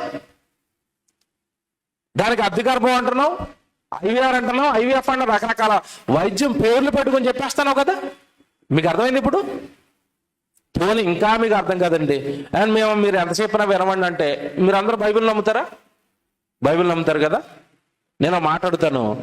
ఆదాము తల్లి పేరు చెప్పండి ఎవరైనా. ఆదాముకు తల్లి ఉందా? ఉందా? లేదు. ఆదాముకు తండ్రి ఉన్నాడా? లేడు. మరి ఎలా పుట్టాడు? నేలమంటితో నరుణ్ణి సృజించి వాడి నాసికారంధ్రాల్లో, అంటే నరుడిని, మొట్టమొదటి నరుడిని దేవుడు భార్య భర్తల సహాయంతో కన్నాడా? చేశాడా? లేదు. అలాంటప్పుడు ఏమైనా మట్టితో మనిషిని చేసిన దేవుడికి మరియమ్మ గారి గర్భంలో యేసుప్రభుని పుట్టించలేడా? మీరు ఆలోచించండి. ఆయనకు అసాధ్యమైనది ఏది లేదు. దేవుడితో మాట్లాడుతున్నారు, జాగ్రత్త. కనుక ఈ యేసుక్రీస్తుల వారి పుట్టుక గురించి ఎక్కడ పుడతాడు, యెషయా గారేమో కన్యక గర్భాన పుడతాడు, ఇవన్నీ చెప్పేశాడు. ఇంకా కొంతమంది ప్రవక్తలు ఏం చెప్పారంటే, ఆయన ఏ గోత్రంలో నుండి వస్తాడో కూడా చెప్పారు. ఏ గోత్రంలో నుంచి వస్తాడు? యోధా గోత్రంలో నుంచి వస్తాడు. అంటే దెయ్యానికి ఒకటి అర్థమైంది. ఇప్పుడు ఏమర్థమైంది? ఈ ప్రపంచంలో ఉన్న వాళ్ళందరికీ మనోనేత్రాలు వెలిగించేవాడు, నా బానిసత్వం నుండి, దుష్టపు బానిసత్వం నుండి విడిపించేవాడు, పాపాలు మాన్పించేవాడు, రక్షకుడు ఏ గోత్రంలో నుండి వస్తున్నాడు? ఇప్పుడు యోధా గోత్రంలో నుండి వస్తున్నాడు. కనుక భూమి మీద యోధ జాతినే లేకుండా చేస్తే ఎవరన్నారు? యేసుక్రీస్తురాడు. బాగా వినాలి. స్టార్ట్ అయినాయి కన్నీళ్ళు. ఇప్పుడు వచ్చాను టైటిల్ దగ్గరికి. యేసుక్రీస్తుల వారు భూమి మీదకి రాకూడదు అంటే, యేసుక్రీస్తుల వారు ఏ జాతిలో నుండి అయితే వస్తాడో ఆ జాతిని మనం ఏం చేయాలి? చంపేయాలి. ఆ జాతి ప్రత్యేకమైనదిగా లేకుండా చెయ్యాలి. పన్నాగాలు పన్నుతుంది. కానీ దేవుడు ఆ జాతిని కాపాడడానికి, అందులో నుంచి యేసుక్రీస్తుల వారిని భూమి మీదకి తీసుకుని రావడానికి ఆయన ప్రణాళికలు ఆయన వేస్తూ వస్తున్నాడు. మొట్టమొదట ఆ జాతి 430 సంవత్సరాలు ఐగుప్తు బానిసత్వంలోకి వెళ్ళిపోయింది. అప్పుడు విడిపించడానికి, ఆ జాతిని విడిపించడానికి ఎవరిని పుట్టించాడు? మోషేని పుట్టించాడు. ఓకే, మోషేని పుట్టించిన తర్వాత ఆ జాతిని రక్షించడానికి మోషే చాలా కష్టాలు పడ్డాడు. పడ్డాడు. ఆ కష్టాలన్నిటి గురించి మోషే గారు ఏమంటున్నాడో బైబిల్ తీయాలి. హెబ్రీయులకు రాసిన పత్రిక 11వ అధ్యాయం 24వ వచనం చదవండి. హెబ్రీయులకు రాసిన పత్రిక 11వ అధ్యాయం 24వ వచనం. మోషే పెద్దవాడైనప్పుడు విశ్వాసమును బట్టి ఐగుప్తు ధనము కంటే, ఏమన్నా నాకు ఒకటి చెప్పాలి అక్కడ, ఏ నిందట? క్రీస్తు విషయమైన నింద గొప్ప భాగ్యం అని ఎంచుకున్నాడట. నేను మాట్లాడుతాను. మోషే గారు ఆ జనాంగాన్ని విడిపించే టైంకి యేసుప్రభు పుట్టాడా? పుట్టలేదు కదండి. యేసుప్రభు ఎప్పుడు పుట్టాడు? కొత్త నిబంధనలో మత్తయి సువార్త 2వ అధ్యాయంలో కదా యేసు పుట్టింది. కానీ క్రీస్తుకు పూర్వం 1500 సంవత్సరాల క్రితం అంటున్నాడు మోషే గారు, ఇదిగో నేను నిందలన్నీ పడుతున్నది ఎవరి కోసమో తెలుసా? క్రీస్తు విషయమైన నింద గొప్ప భాగ్యం. అంటే నేను ప్రశ్న అడుగుతున్నాను, యేసు ప్రభు కోసం ఆల్రెడీ మోషే గారు అప్పటికి ఏం పడుతున్నాడట? నిందలు పడుతున్నాడా? నిందలు పడుతున్నాడా? పడుతున్నాడు. ఎవరి కోసం? క్రీస్తు కోసం. నేను అడుగుతున్నాను, ఏడు క్రీస్తు? మోషే గారి కాలంలో ఏడండి యేసుక్రీస్తు? ఉన్నాడా లేడా? ఉన్నాడు. ఎక్కడున్నాడు? ఈ జాతిలో నుండి వస్తాడు. ఈ జాతిని కాపాడితే, ఈ జాతిని జాగ్రత్తగా రక్షిస్తే ఈ జాతిలో నుంచే ఎవరు వస్తారు? యేసు వస్తాడు. ఇప్పుడు నేను ఈ జాతి కోసం పడుతున్న కష్టాలన్నీ ఎవరి కోసం పడుతున్న కష్టాలు అంటున్నాడు? క్రీస్తు కోసం. ఈ జాతిలో నుంచి రాబోయే క్రీస్తు, ఈ యోధా గోత్రపు సింహం ఇందులోనే ఉంది. ఈ యోధా గోత్రం ఇక్కడే ఉంది. ఈ గోత్రాన్ని కాపాడితే, ఈ జాతిని కాపాడితే ఇందులో నుంచి ఎవరు వస్తారు? యేసు వస్తాడు. కనుక నేను క్రీస్తు విషయమై ఏం భరిస్తానంటున్నాడు? నిందలు. ఏమండి, మోషే గారి మీద ఎలాంటి నిందలు పడ్డాయి? దేశద్రోహ చట్టం పడిందా? పారిపోయాడా? రాజు చంపేస్తాడని చంపేస్తాడు. అంటే యేసుక్రీస్తుల వారి కోసం మోషే గారు ప్రాణాలు గుప్పట్లో పెట్టుకుని పారిపోయాడా లేదా? పారిపోయాడు. ఇప్పుడు చెప్పండి, పుట్టబోయే యేసు ప్రభు కోసం ముందేమన్నా మోషే గారు క్రిస్మస్ చేసుకుంటున్నాడా, బాధలు పడుతున్నాడా? నెంబర్ 1 స్టార్ట్ అయిందిగా. మోషే గారికి ఏం స్టార్ట్ అయ్యాయి? కన్నీళ్ళు, కన్నీళ్ళు, కన్నీళ్ళు. యేసుక్రీస్తుల వారి కోసం కన్నీళ్ళు, యేసుక్రీస్తుల వారి కోసం కష్టాలు, యేసుక్రీస్తుల వారి కోసం ప్రాణం ఉంటుందో పోతుందో తెలీదు. ఎందుకంటే మాట్లాడితే ఎవరి ముందు నిలబడాలి? వెళ్ళి దేవుడి కోసం ఎవరి ముందు నిలబడ్డాడు? దేవుడు తీసుకెళ్ళి మోషేని ఫరో ముందు. వాడు తలుచుకుంటే, చక్రవర్తి తలుచుకుంటే, ఈ సామాన్యుడు కదండి మోషే గారు చంపేస్తాడు. చూసారా? ప్రాణాలకు తెగిస్తున్నారు, జీవితాలను పరంగా పెడుతున్నారు. యేసుక్రీస్తుల వారి కోసం ఈ నిందలన్నీ పడటం ప్రారంభమైపోయింది ఎప్పటికీ? క్రీస్తుకు పూర్వం 1500 సంవత్సరాల క్రితం. ఇక మీకు అక్కడి నుంచి చెప్పుకుంటూ రావాలి. ఇప్పుడు నేను చాలా టైం అయిపోద్ది, దాటుకుంటూ వెళ్ళిపోతాను. మధ్యలో చెప్పుకుంటూ వెళ్తాను, మీకు అర్థం అవ్వాలి. క్రీస్తుకు పూర్వం 1500 సంవత్సరాల క్రితం దయ్యం ట్రై చేస్తుంది జాతంతా చంపేయాలి అని. కానీ రక్షకుని నిలబెట్టుకుని ఆ జాతి మొత్తాన్ని దేవుడు ఏం చేస్తున్నాడు? కాపాడుతున్నాడు. ఈ కాపాడడానికి ఒక మోషే నలిగిపోయాడు, కాపాడడానికి యెషయా నలిగిపోయారు, కాపాడడానికి జకరియా నలిగిపోయాడు. ఏమంటే ఆ ప్రవక్తలందరూ కూడా నలిగిపోయారండి. కొంతమందిని కొట్టేశారు, కొంతమందిని చంపేశారు, కొంతమందిని దేవాలయంలో దేవాలయపు ఆవరణలో చంపేశారు. తెలుసు కదా మీకు ప్రవక్తల్ని. ఈ ప్రవక్తలందరూ ఎవరి కోసం చచ్చిపోతున్నారు? ధర్మశాస్త్రం రాబోయే కొత్త నిబంధనకు ఛాయ. ఈ ధర్మశాస్త్రాన్ని, ఈ జాతిని నిలబెడితేనే ఇందులో నుంచి ఎవరు వస్తారు? యేసుక్రీస్తు వస్తాడు. మోషే మొదలుకొని సమస్త ప్రవక్తలకి యేసుక్రీస్తుల వారి కోసం పండగల కన్నీళ్ళ. ఒక్క డైలాగ్ చెప్పండి. ఏ ప్రవక్త ఆనందంగా ఉన్నాడు బైబిల్లో చెప్పాలా? ఒకవేళ మీరు ఎవరైనా ఆనందంగా ఉన్నారు అన్నారు అనుకోండి, ఇప్పుడు ప్రవక్తల గ్రంథాలన్నీ చదివిస్తాను నేను. ఏ ప్రవక్తకి సుఖం లేదు, ఏ ప్రవక్తకి సంతోషం లేదు, ఏ ప్రవక్తకి ఆనందం లేదు. కన్నీళ్ళండి. ఎవరి కోసం? పుట్టబోయే యేసుక్రీస్తుల వారి కోసం. మోషే దగ్గర ప్రారంభమయ్యే అలాగ కన్నీళ్లు. ఒకటి చూపిస్తాను, మీకు అర్థం కావాలి కదా. ఎస్తేరు గ్రంథానికి వచ్చేసరికండి, దెయ్యం ఒక పెద్ద ప్లాన్ వేసింది. యూదులలో నుండి యేసుక్రీస్తుల వారు వస్తారు కనుక నేను మొత్తం యోధా జాతిని చంపేస్తే ఎలాగుంటది? ఎస్తేరు గ్రంథానికి రండి, 3వ అధ్యాయం 5వ వచనం చదవండి బైబిల్లో. ఏమండి? ఎస్తేరు గ్రంథం 3వ అధ్యాయం 5వ వచనం చదువుతున్నారు. మొర్దెకై మొర్దుకై వంగకయు నమస్కరింపకయు ఉండుట హామాను చూచినప్పుడు. మొర్దుకై తెలుసు కదండి, యూదుడు. ఈ హామాను అనేవాడు అధికారి ఆ రాజ్యంలో. ఈ అధికారికి మొర్దుకై వంగటం లేదని నమస్కరించటం లేదని హామాను చూచినప్పుడు బహుగా కోపగించి మొర్దుకై ప్రాణము మాత్రము తీయుట స్వల్ప కార్యమని ఎంచి.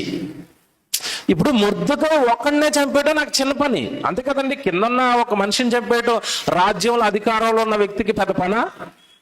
ఇప్పుడు ఎమ్మెల్యేకో మంత్రికో తన నియోజకవర్గంలో ఒక సామాన్యుడిని చంపేయటం పెద్ద విషయం అండి ఈరోజు? విషయమా? కాదు. ఎలాగైనా చంపేస్తాడు, అధికారం ఉంది కనుక. వీడేం ఆలోచిస్తున్నాడు?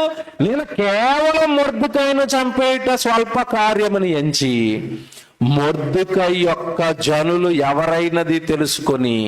ఏం తెలుసుకుంటాడట? మొర్దుకై జనులు ఎవరు అంటే ఇతడు ఏ జాతిలో పుట్టాడు, ఏ జాతిలో ఉన్నాడు మొర్దుకై? యోధా జాతి. తెలుసుకుని ఏం చేస్తాడట తర్వాత చూడండి.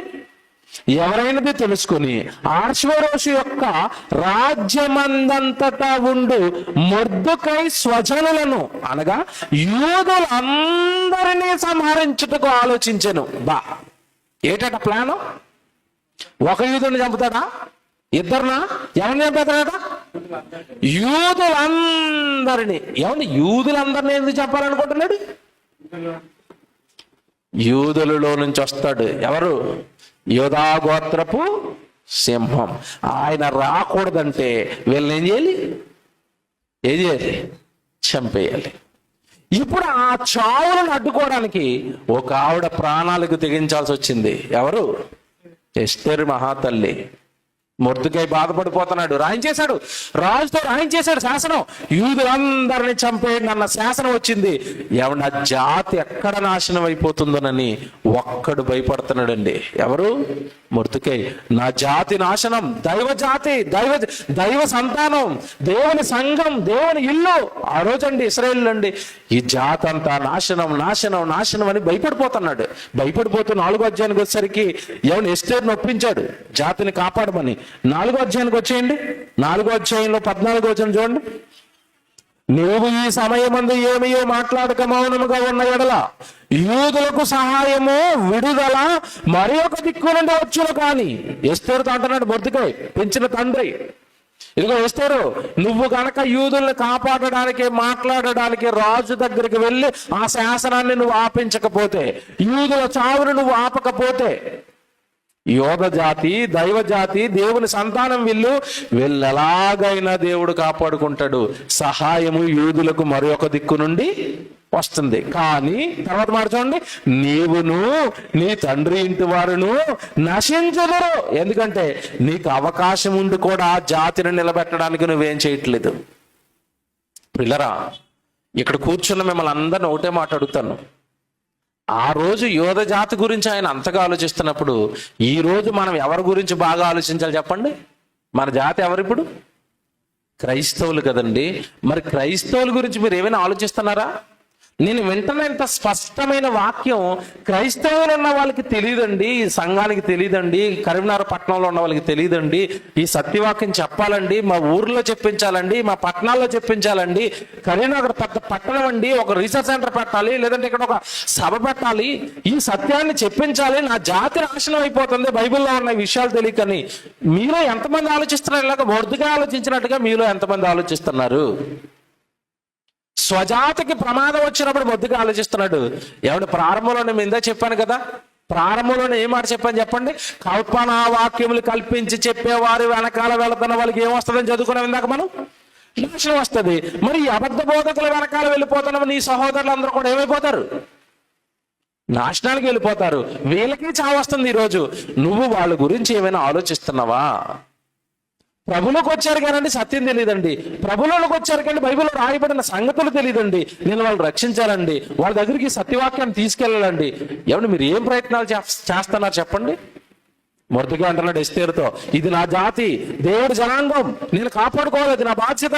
నువ్వు సహాయం చేయకపోతే దేవుడికి సహాయం మరొక దిక్కు నుండి వస్తుంది. కానీ సహాయము చేసే అవకాశం ఉండి కూడా ఏమీ చెయ్యని మాత్రం నువ్వు మాత్రం ఏమైపోతావు? నశిస్తావు. ఎస్తేరు అన్నాడు. దానికి ఎస్తేరు ఏమంటుంది చూడండి, ఎంత మంచి తల్లి, ఎంత మంచి బిడ్డ అండి నిజంగా. 15వ వచనంలో, అప్పుడు ఎస్తేరు మొర్దెకైతో మరలా ఇట్లనెను, నీవు పోయి షూషానునందు కనబడిన యూదులందరినీ సమాజ మందిరములకు సమకూర్చి నా నిమిత్తము ఉపవాసం ఉండి 3 దినములు అన్నపానములు చేయకుండుడి, నేను నా పనికెత్తులను కూడా ఉపవాసం ఉందుము, ప్రవేశించడం న్యాయ వ్యతిరేకముగా ఉన్నను, నేను రాజు నొద్దకు ప్రవేశించదును, నేను నశించినా నశించదను. ఇది అండర్లైన్ చేయండి. ఏమంటారు ఎస్తేరు? నేను నాశనం అయిపోయినా పర్వాలేదు, నా జాతిని కాపాడడానికి వెళతాను, నా ప్రాణాలు ఇచ్చి నా జాతిని నిలబెడతాను. పిల్లరా, ఇక్కడ చాలా మంది ఆడపిల్లలు ఉన్నారు కదా, స్త్రీలు ఉన్నారు కదా, మీ జాతి గురించి మీరు ఇలాగ ఏమైనా ఆలోచిస్తున్నారా? మీ సంఘం గురించి మీరు ఏమైనా ఇలాగ ఆలోచిస్తున్నారా? మీకు తెలుసున్న క్రైస్తవుల గురించి మీరు ఎలాగ ఏమైనా ఆలోచిస్తున్నారా? అయ్యో నా వాళ్ళండి ప్రభువులకు వచ్చారండి, సత్యం తెలియదండి, అబద్ధాన్ని నమ్ముతున్నారండి, సత్యవాక్యానికి దూరంగా ఉంటున్నారండి, వాళ్ళకి సత్యవాక్యాన్ని చెప్పించాలండి. చక్కగా సంఘం ఉంది, కళాశాల ఉంది, సేవకుని తీసుకుని వెళ్ళాలి, ఏదో ఒక కుటుంబానికి సత్యవాక్యం చెప్పాలి, చెప్పించాలి, వాళ్ళని సత్యవాక్యంలోనికి నడిపించాలి. మీలో ఎంతమందికి ఈ ఆశ కలుగుతుంది?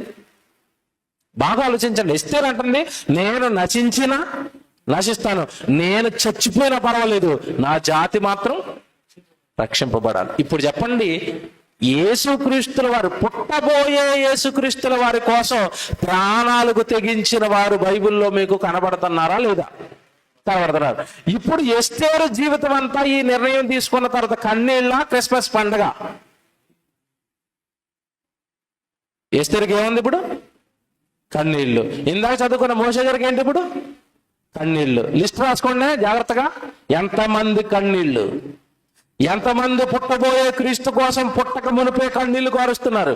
పుట్టబోయే యేసుక్రీస్తుల వారిని ఈ భూమి మీదకి దించడానికి వాళ్ళ జీవితాలు ఎంతమంది పణంగా పెడుతున్నారు, ఎంతమంది ప్రాణాలు ఇస్తున్నారు, ఎంతమంది ప్రాణాలకు తెగిస్తున్నారు. ఈ లిస్ట్ రాసుకోండి. టైటిల్ చెప్పండి ఇప్పుడు. క్రీస్తు రాక వెనక దాగి ఉన్న అన్నిటి గాథ కాదు, గాథలు. ఇగో ఎస్తేరు గాథ, మోషే గారి గాథ, ప్రవక్తలు యెషయా గారి గాథ, ఇర్మియా గారి గాథ, యెహెజ్కేలు గారి గాథ. గాథలండి, కన్నీళ్ళండి, వాళ్ళ ప్రాణాలండి, వాళ్ళ రక్తం అండి, వాళ్ళ జీవితాలండి. ఈరోజు అందరూ హ్యాపీగా అనుభవిస్తున్న ఈ రక్షణ అండి, ప్రభు అండి, గాథలండి ఇవన్నీ. ఇంతమంది కష్టాలండి. ఈ రోజు నువ్వు క్రిస్మస్ జరుపుకోవడానికి ఎంతమంది ఏడ్చారు, ఎంతమంది కన్నీళ్లు పెట్టారు, ఎంతమంది జీవితాలు నాశనం అయ్యాయి, ఎంతమంది ప్రాణాలు పోయాయి, అంతమంది కుటుంబాలు రోడ్డున పడ్డాయి. ఆ కుటుంబాలలో యజమానులు పోగొట్టుకున్న ఏమంటే పిల్లలు, విధవరాళ్ళు అయిపోయిన తల్లులు ఎంతమంది బైబిల్లో. ఏమి తెలీదా? ఇదేమి తెలీదు. చదువుకోరా? చదువుకోరు. ఒకవేళ సత్యం చెప్పినా వినరు. పండగ కాదయ్యా, జీవితాలు పోతున్నాయి ఇక్కడ క్రీస్తుని భూమి మీదకి నడిపించడానికి. ఇదంతా చదువుకుంటూ రండి. ఇంక వెనకాల చరిత్రలు చెప్పను. ఇప్పుడు డైరెక్ట్గా యేసుప్రభు దగ్గరికి వచ్చేస్తాను, టైం అయిపోతుంది.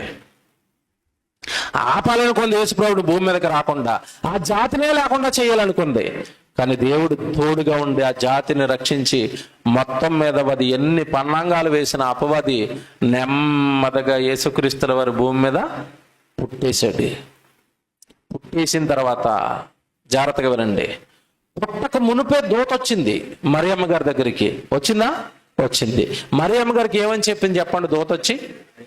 మరియా దయాప్రాప్తురాలా, నీకు శుభం. ఏంటో శుభం? ఈ లోకాన్ని రక్షించబోయే రక్షకుడు నీ గర్భంలో పుట్టబోతున్నాడు. ఓకే, ఇప్పుడు ఒకసారి యేసుక్రీస్తుల వారిని ఆపాలి, పుట్టకుండా జాతిని చంపాలి అని అనుకుంది. ఇప్పుడు ఆ యేసుప్రభు ఎవరిలో పొట్టలోకి వచ్చేసాడు? మరియమ్మ గారి పొట్టలోకి వచ్చాడు. మరియమ్మ గారి పొట్టలోకి వచ్చాడు. ఇప్పుడు దాని ఫోకస్ అంతా ఎవరి మీద చేస్తుంది? ఇప్పుడు ఎవరు? ఇప్పుడు దాని టార్గెట్ మరియమ్మ. యేసుక్రీస్తుల వారిని తన గర్భంలో ధరించిన తర్వాత మరియమ్మ ఏమైనా సుఖంగా ఉందా, కన్నీళ్లు పాలైపోయిందా? నాకు చెప్పాలా? మరియమ్మకి ఏమొచ్చాయి? స్త్రీలలో నీవు ఆశీర్వదింపబడిన దానవు అన్నాడు. ఇంతకీ ఏంటి ఆశీర్వాదం? ఆస్తులా, ఇల్లులా, పొలాలా? కాదు, దేవుడి కోసం కన్నీళ్లు ఆశీర్వాదం. తెలుసా? దేవుడి కోసం శ్రమపడే భాగ్యం నీకు దక్కటం ఆశీర్వాదం. ఏమంటే నిజంగా మహాతల్లండి మరియమ్మ. ఎందుకంటే ఆ రోజు భూమి మీద స్త్రీలు, కన్యకలు లక్షల్లో కోట్లల్లో ఉంటే వాళ్ళందరే కాదనుకుని, మరియా నువ్వు నా కొడుకును నీ గర్భంలో మోస్తావా అనగానే మరియ ఒప్పుకుందా? ఒప్పుకోవటం ఒక సాహసం కదండి. మీరు ఆలోచించండి, స్త్రీలు ఒప్పుకోవటం అది ఒక సాహసం. ఎందుకంటే పురుషుణ్ణి ఎరగని స్త్రీ గర్భవతి అయిందంటే లోకం ఎలా చూస్తుంది నాకు చెప్పండి? ఎలా మాట్లాడుతుంది? ఎన్ని నిందలు వేస్తుంది? మరి ఆ నిందలు మరియమ్మకు వచ్చాయా రాలేదా? వచ్చాయి. సొంత భర్త ఏం చేయాలనుకున్నాడు?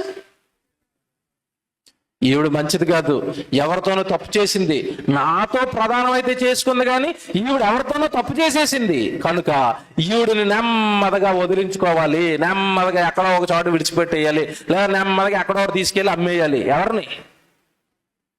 సొంత భర్తలాగా ఆలోచిస్తుంటే ఏ భార్య తట్టుకుంటుంది మీరు చెప్పండి? తట్టుకుందా? తట్టుకుంది, ఏడుస్తుంది, బాధపడుతుంది. కానీ ఆ భాగ్యాన్ని ఇచ్చింది ఎవరు? ఆవిడికి దేవుడు. అప్పుడు ఆ స్త్రీ, ఆ తల్లి కన్నీళ్లు చూడలేక దేవుడే దూతను పంపించాడు. మళ్ళా ఎవరి దగ్గరికి? యోసేపు దగ్గరికి. యోసేపు, నీకు ప్రదానం చేయబడిన స్త్రీ చాలా మంచిదయ్యా, నీతిమంతురాలయ్యా. ఆవిడ గర్భంలో ఉన్న బిడ్డ పరిశుద్ధ ఆత్మ వలన ఆవిడ గర్భాన్ని ధరించింది, నువ్వు ఆవిడని అవమానించొద్దు. ఆ బిడ్డను కనేంత వరకు ఆవిడ నువ్వేం చేయొద్దు, ముట్టుకోవద్దు. అప్పుడు కదండి యోసేపు సెట్ అయ్యాడు. లేదంటే యోసేపు ఏం చేసేవాడు? వదిలేసేవాడు. అంటే ఇలాంటి అవమానాలు ఎన్నో భరించింది. ఎవరు? మరియా. బాగా వినండి. అవమానాలు భరిస్తుంది.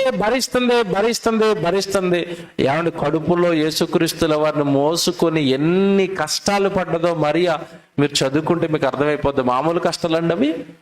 కష్టాలు పడ్డది. చివరికండి ఆడపిల్లడు ఇక్కడ ఉన్నారు కదా, మీకు డెలివరీ ఎక్కడ జరుగుతుంది? డెలివరీ ఎక్కడ జరుగుతుంది చెప్పండి? ఇప్పుడైతే ఖచ్చితంగా హాస్పిటల్లోనే, ఇంటి దగ్గర ఎవరో ఉండలేదు. ఒకప్పుడు అంటే ప్రసవాలన్నీ ఎక్కడ జరిగిపోయేవి? ఇంట్లో జరిగిపోయాయి. ఇప్పుడు అందరు ప్రసవాలు ఎక్కడ జరుగుతున్నాయి? హాస్పిటల్లో. చుట్టూ డాక్టర్లు, చుట్టూ నర్సులు. ఏమండి, భర్త ఉంటాడు, ఆ తర్వాత తల్లి ఉంటుంది, తండ్రి ఉంటాడు, ఇద్దరు అన్నదమ్ములు ఉంటే వాళ్ళ ముందే గేటు ముందు తిరుగుతూ ఉంటారు. ఎంతమంది మధ్యలో బిడ్డను కంటది. మరి ఎక్కడికన్నది చెప్పండి బిడ్డని? ఎక్కడ కన్నదో కూడా రాయించలేదండి. ఎందుకంటే దాన్ని పుణ్యక్షేత్రం చేసేస్తారండి మనోళ్ళు. బైబిల్లో దేవుడు యేసుక్రీస్తు వారు పుట్టిన డేటును పుట్టిన ప్లేసు రాయించలేదు. ఎందుకంటే ఇక్కడ పుట్టాడు యేసుబాబు అన్నారు అనుకోండి, మనోళ్ళు వెంటనే దాన్ని ఎలా మార్చేస్తారు తెలుసా? ఇదే పుణ్యక్షేత్రం, ఇక్కడికి వస్తేనే పరలోకం అంటారు. ఆ భయం వేసింది దేవుడికి. అందుకే ఎక్కడ పుట్టాడో రాయించలేదు. కానీ పుట్టిన తర్వాత మాత్రం ఎక్కడ పడుకోబెట్టారట? ఎక్కడ పడుకోబెట్టడానికి స్థలం లేకపోతే పశువుల తొట్టెలో పరుండ పెట్టారు. పుట్టింది అక్కడ కాదు, ఎక్కడ పుట్టాడో రాయించలేదు. పశువుల తొట్టెలో పరుండ పెట్టారు. అంటే ఈ సృష్టిని కలిగించిన సృష్టికర్తకు పడుకోవడానికి స్థలం లేదు. పుట్టక మునుపు మరి ఒక కష్టాలు, పుట్టిన తర్వాత యేసుక్రీస్తుల వారికి కష్టాలు. ఏమంటే ఎవరు సుఖంగా ఉన్నారు నాకు ఏం అర్థం అవ్వలేదు. నాకు బైబిల్ చదివినప్పుడు అండి, యేసు ప్రభువుని కన్నవారు కానీ, యేసు ప్రభుని పెంచిన వారు కానీ, యేసు ప్రభు వెనకాల ఉన్న శిష్యులకు కానీ ఎవరి జీవితాల్లోనూ ఏమి లేవు, పండగలు లేవు. ఉన్నాయా? ఇప్పుడు చెప్తాను, జాగ్రత్తగా వినండి. యేసుక్రీస్తుల వారు పుట్టేసిన తర్వాత ఏం జరిగిందో తెలుసండి? జ్ఞానులు వచ్చారు. ఎవరు? తూర్పు దేశపు జ్ఞానులు. ఎవరిని చూడడానికి వచ్చారు? యేసుని చూడడానికి. వచ్చిన వాళ్ళు డైరెక్ట్ గా రాకుండా మధ్యలో ఒకరిని కలిశారు. ఎవరిని? హేరోదు రాజుని. ఎందుకురా మీరు వచ్చారు జ్ఞానులు అంటే? మీ బెత్లెహేములో రాజు పుట్టాడు, నక్షత్రాన్ని చూసి మేము వచ్చామన్నారు. ఆడికి గుండెల్లో రాయపడింది. ఎందుకు? ఆ దేశానికి వాడు రాజు, వీళ్ళు వచ్చి ఏం చెప్పారు? మిమ్మల్ని పరిపాలించబోయే అధిపతి రాజు ఈ బెత్లెహేములో పుట్టాడు అనేసరికి వాడి సీటు గురించి వాడు ఆలోచిస్తున్నాడు. నా సీటు తిరిగిపోద్దేమో, నేను రాజుగా ఉండగా ఇంకో రాజు పుడితే ఆ రాజు వచ్చేస్తాడేమో నా సీట్లో. కానీ జాగ్రత్తగా జ్ఞానులతో ఏం చెప్పాడంటే, మీరు అతని దగ్గరికి వెళ్తున్నారు కదా, మీరు జాగ్రత్తగా ఆయన అడ్రస్ కనుక్కొని సమాచారం నాకు ఇవ్వండి అని చెప్పాడు. నేను కూడా వచ్చి ఆయన ఏం చేస్తాను? పూజిస్తాను. ఇది అబద్ధమా నిజమండి? పూజించడానికి అడుగుతున్నాడా, చంపడానికి అడుగుతున్నాడా? చంపడానికి అడుగుతున్నాడు. ఇది దేవుడికి తెలుస్తుంది. ఈ బిడ్డను చంపేయడానికి దెయ్యం రకరకాల పన్నాగాలు వేస్తుందని దేవుడికి అర్థమైంది. నెమ్మదిగా జ్ఞానులు వేరొక మార్గంలో పంపించేశాడు. వీడికి సమాచారం రాలేదు. ఎవరికి? హేరోదికి సమాచారం రాలేదు. అప్పుడు హేరోది ఏం చేస్తున్నాడో ఒకసారి మీరు బైబిల్ తీయండి. మత్తయి సువార్త చదువుదాం, 2వ అధ్యాయం 16వ వచనం చదవండి. మత్తయి సువార్త 2వ అధ్యాయం 16 అండి. ఆ జ్ఞానుడు తన్ను అపహసించిరని హేరోదు గ్రహించి బహు ఆగ్రహము తెచ్చుకొని తాను జ్ఞానుల వలన వివరముగా తెలుసుకొనిన కాలమును బట్టి బెత్లెహేములోను దానిని సకల ప్రాంతములలోనూ 2 సంవత్సరములు మొదలుకొని తక్కువ వయస్సు కలిగిన మగపిల్లలందరినీ ఆయన ఏం చేశాడట? వధించెను అంటే చంపేశాడు. నా వైపు చూడండి. ఇప్పుడు 2 సంవత్సరాల వయస్సు కలిగిన మగపిల్లలందరినీ చంపేశాడు. ఎక్కడ? బెత్లెహేము దాని పరిసర ప్రాంతాలన్నిట్లో. ఎందుకంటే రాజు బెత్లెహేములో పుడతాడని ఉంది. ఒకవేళ బెత్లెహేములో పుట్టాడు అనుకోండి, బెత్లెహేము వాళ్ళని చంపేస్తే సరిపోద్ది. కానీ వీడు ఏం చేశాడంటే, ఒకవేళ వాళ్ళు చెప్పిన మాట అబద్ధమై పక్కూరులో పుట్టాడు అనుకోండి, అక్కడ రాజు ఉండిపోతాడు కనుక బెత్లెహేము దాని పరిసర ప్రాంతాలన్నిటిలో ఉన్న మగపిల్లలందరినీ ఏం చేయాలి? చంపేయాలి. ఎవడో మాట్లాడుతానండి, యేసుక్రీస్తుల వారు పుట్టిన కాలానికి మగపిల్లలు ఎంతమంది ఉంటారో ఆ పరిసర ప్రాంతాలలో? ఎంతమంది ఉంటారు? ఇప్పుడు కరీంనగర్ పట్టణంలో 2 సంవత్సరాల వయసు కలిగిన పిల్లలు ఎంతమంది ఉంటారు మీరు చెప్పండి? 100ల్లో ఉంటారు. అవునా? వేలల్లో కూడా ఉండొచ్చు మొత్తం ఈ పరిసర ప్రాంతాలంటే. ఏమన్నా ఆ రోజు యేసుక్రీస్తుల వారు పుట్టిన కాలానికి బెత్లెహేము దాని పరిసర ప్రాంతాలు మరి ఎన్ని ప్రాంతాల్లో చంపించేశాడో తెలియదు, కానీ కొన్ని వేల మంది 2 సంవత్సరాలు కలిగిన మగపిల్లలు నరికేశారండి. ఈడ్చుకొచ్చి ఇంట్లో నుంచి మగబిడ్డ అనగానే ఇంట్లో నుంచి బయటకి ఈడ్చుకొచ్చి రోడ్డు మీద పెట్టి మగపిల్లల్ని కత్తితో నరికారు. కుటుంబం దేంట్లోకి వెళ్ళిపోయిందో చెప్పాలి నాకు. ఆ కుటుంబానికి ఏంటో చెప్పాలి. మగపిల్లవాడిని కళ్ళ ముందే చంపేస్తుంటే తల్లి గుండె ఏమైపోద్ది. ఆ కుటుంబాలు ఏమైపోయాయి? ఒక కుటుంబమా 2 కుటుంబాలా? బెత్లెహేము దాని పరిసర ప్రాంతాలలో ఉన్న కుటుంబాలన్నిటిలో కూడా ఏమేర్పడింది? కన్నీళ్ళు. కింద చదవండి, అక్కడ ఏమనుందో. ఎలాంటి కన్నీళ్ళట?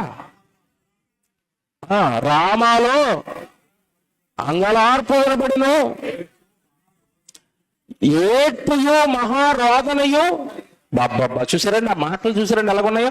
రామాలో అంగలార్పు వినబడును, ఏడ్పునో మహారోదన. అంతే కదండి. ఒకటి చచ్చిపోతే ఏడుపు, ఈ ఇంట్లో ఒకటి చచ్చిపోయి ఆ ఇంట్లో ఒకటి చచ్చిపోతే ఊరంతా ఒక 100-200 మంది పిల్లలు చచ్చిపోతే అది ఏడుపా? రోదన కదండి. ఎక్కడ జరిగింది ఇది? బెత్లెహేము దాని పరిసర ప్రాంతాలు. నేను ఇప్పుడు ఒక పాట ఎత్తుకుంటాను, మీరు ఆ పాట నాకు బాగా అర్థం చెప్పాలా. క్రిస్మస్ లో పాడతారండి పాట, బెత్లెహేములో సందడి. విన్నారా?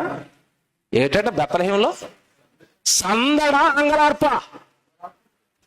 అంగలార్పణ బైబిల్లో ఉంది. నువ్వేట సందడి అంటున్నావు?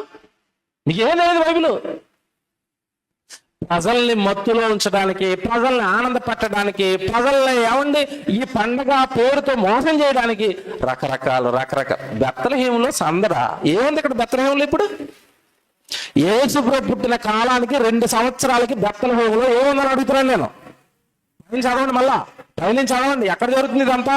16వ వచనం పైన 16లో తర్వాత మాట చెప్తున్నాడు. తాను జ్ఞానుల వలన వివరముగా తెలుసుకున్న కాలమును బట్టి బెత్లెహేములోను దాని సకల ప్రాంతములలోను 2 సంవత్సరములు మొదలుకొని తక్కువ వయసు గల మగ పిల్లలందరినీ వధించెను. అందువలన రామాలో అంగలార్పుండెను, బెత్లెహేములో సందడి అంటావు నువ్వు. ఏమనాలి?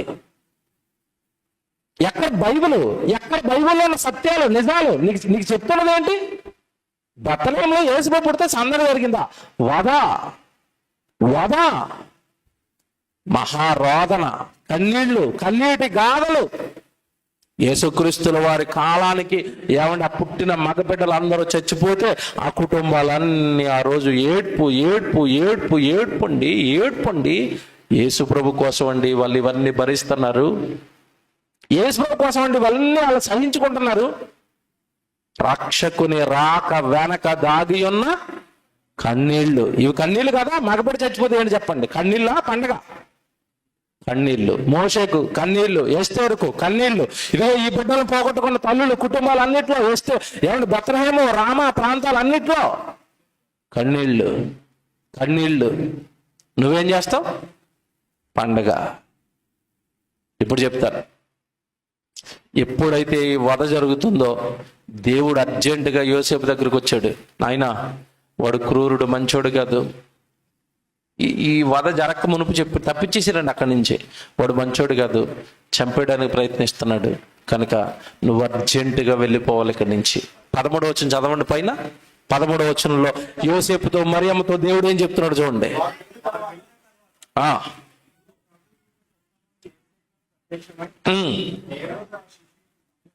హేరోదు ఆ శిశువును అనగా యేసుక్రీస్తుల వారిని సంహరింపవలెనని ఆయన వెదకుచున్నాడు గనుక నీవు లేచి ఆ శిశువును ఆమె తల్లిను వెంటబెట్టుకుని ఐగుప్తునకు పారిపోయి నేను మీతో చెప్పు వరకు అక్కడనే ఉండవలనని చెప్పాను. ఏం చెప్తున్నాడు? నీవు, నీ భార్య, ఆ శిశువు అందరూ కలిసి ఆ శిశువును వెంటబెట్టుకుని ఎక్కడికి పారిపోవాలంటున్నాడండి? ఐగుప్తుకు పారిపోవాలన్నాడు. నా వైపు చూడండి అందరూ. ఐగుప్తుకు వెళ్ళిపోండి అన్నాడా? ఐగుప్తుకు పారిపోండి అన్నాడా? పారిపోవటం అంటే తెల్లవారు లేచి నేను ఐగుప్తుకి వెళ్తున్నానండి, మరి జాగ్రత్త అండి, టాటా బాయ్ బాయ్ చెప్పి ఇలాగ వెళ్ళమంటున్నాడా? పారిపోవటం అంటే అర్థం ఏంటి చెప్పండి? పారిపోయేవాడు అందరికి చెప్పి వెళ్తాడా? అంటే మీరు వెళ్ళిపోతున్న సంగతి ఎవడికి తెలియకూడదు. తెలిస్తే చచ్చిపోతారండి. శిశువుని యేసుని చంపేస్తారండి, కన్న తల్లిని చంపేస్తారండి, యోసేపుని చంపేస్తారండి. వాడు వెతికేస్తున్నాడు చంపేయడానికి. కనుక మీరు ఎవరికి తెలియకుండా రాత్రి వాళ్ళు వెళ్ళిపోయింది ఎప్పుడో తెలుసా? చదవండి కింద. ఎప్పుడు వెళ్ళిపోమన్నాడు? పారిపోమని. కానీ వీళ్ళు ఎప్పుడు వెళ్తున్నారు చూడండి. 14వ వచనం. అప్పుడు అతడు లేచి రాత్రి వేళ అండర్లైన్ చేయండి. ఎప్పుడట? రాత్రి వేళ శిశువును తల్లిని తోడుకుని ఐగుప్తులకు వెళ్ళి. బాబ్బా, ఎప్పుడు బయలుదేరుతున్నారండి పసిబిడ్డను తీసుకుని? రాత్రి. మీకు మాట్లాడుతాను, రాత్రి ప్రయాణం చేయగలుగుతామా? ఇప్పుడు అడుగుతున్నాను నేను. ఇప్పుడు చేయగలమండి? ఇప్పుడు చేయలేం. ఇప్పుడు రాత్రి ప్రయాణం కాస్త అర్జెంట్ అయితే చేయడానికి ఉన్నాయి. ఏమున్నాయి? వాహనాలు ఉన్నాయి, రోడ్లు కనబడడానికి కరెంట్ ఉంది. మరి మరియమ్మ గారు, యోసేపు గారి కాలంలో కరెంట్ ఉందా? రాత్రి అనగానే ఎలా ఉంటుంది చెప్పండి? చెమ్మ చీకటి. పోనీ ఆటోలు ఉన్నాయా? కార్లు ఉన్నాయా? బస్సులు ఉన్నాయా? లేవు. మరి ఎలాగెళ్ళాలి? చెమ్మ చీకట్లో, అరణ్యాల మధ్యలో. ఆ రోజులకు రోడ్లు ఉన్నాయా? సిమెంట్ రోడ్లు, తార్ రోడ్లు లేవు. మట్టి రోడ్లో చీకట్లో ఏమంటే పసిబిడ్డను చేతుల్లో పెట్టుకొని మరియమ్మ, యోసేపు ప్రయాణం చేస్తున్నారు. మీరు చెప్పండి, అది పండగ, కన్నీళ్ళ? నాకు చెప్పాలా? ఏటండి వాళ్ళ కుటుంబంలో? కన్నీళ్ళు. ఇంకా చెప్పండి ఇక్కడ మీకు. వాళ్ళని వెళ్ళమన్నది మీరు కరీంనగర్ నుంచి పక్కన ఉన్న వేములవాడకో సిరిసిల్లకి వెళ్ళండి అని చెప్పలేదు. అక్కడ ఎక్కడికి వెళ్ళమంటున్నాడు? మీరున్న దేశము నుండి ఐగుప్తు దేశానికి వెళ్ళిపోండి. దేశము నుండి దేశం దాటండి. బాగా వినాలి. ఎక్కడి నుంచి ఎక్కడికి దాటాలి? దేశము నుండి దేశం దాటండి. దేశము నుండి దేశం దాటండి. ఎలాగా? ఏరోప్లేన్లోనా? ట్రైన్లోనా? నడుచుకుంటూ చీకట్లో ప్రయాణం ప్రారంభించిన వాళ్ళు ఈ దేశము నుండి మరో దేశం దాటడం అంటే మీరు ఏంటో నాకు చెప్పాలా? ప్రయాణం ఏంటో నాకు చెప్పాలా? కన్నీళ్ళు. ఇంకా చెప్పనా? వీళ్ళుంటున్న బెత్లెహేము నుంచి అండి ఐగుప్తుకు ఉన్న కిలోమీటర్లు 690 కిలోమీటర్లు. ప్రయాణం ఎంత? ప్రయాణం ఎంత?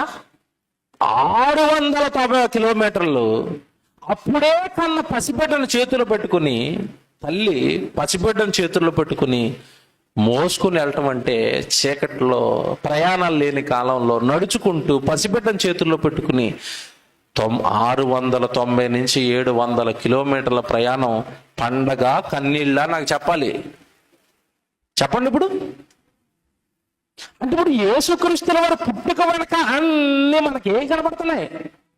వేదనలు, కష్టాలు, కన్నీళ్లు, దుఃఖాలు, ప్రయాణాలు, భయాలు, ప్రాణభయాలు, వేదనలు, రోదన, ఇవన్నీ కనబడుతుంటే ఈ రోజు క్రైస్తవులకి ఎవడ పెట్టాడు తెలియదండి మాయిదారి పండగ. పండగ పండగ పండగ. పోనీ పండగ పేరుతో ఏమైనా సువార్త చేయిస్తారా? పండగ పేరుతో ఇలాగైనా వాక్యాలు చెప్పిస్తారా?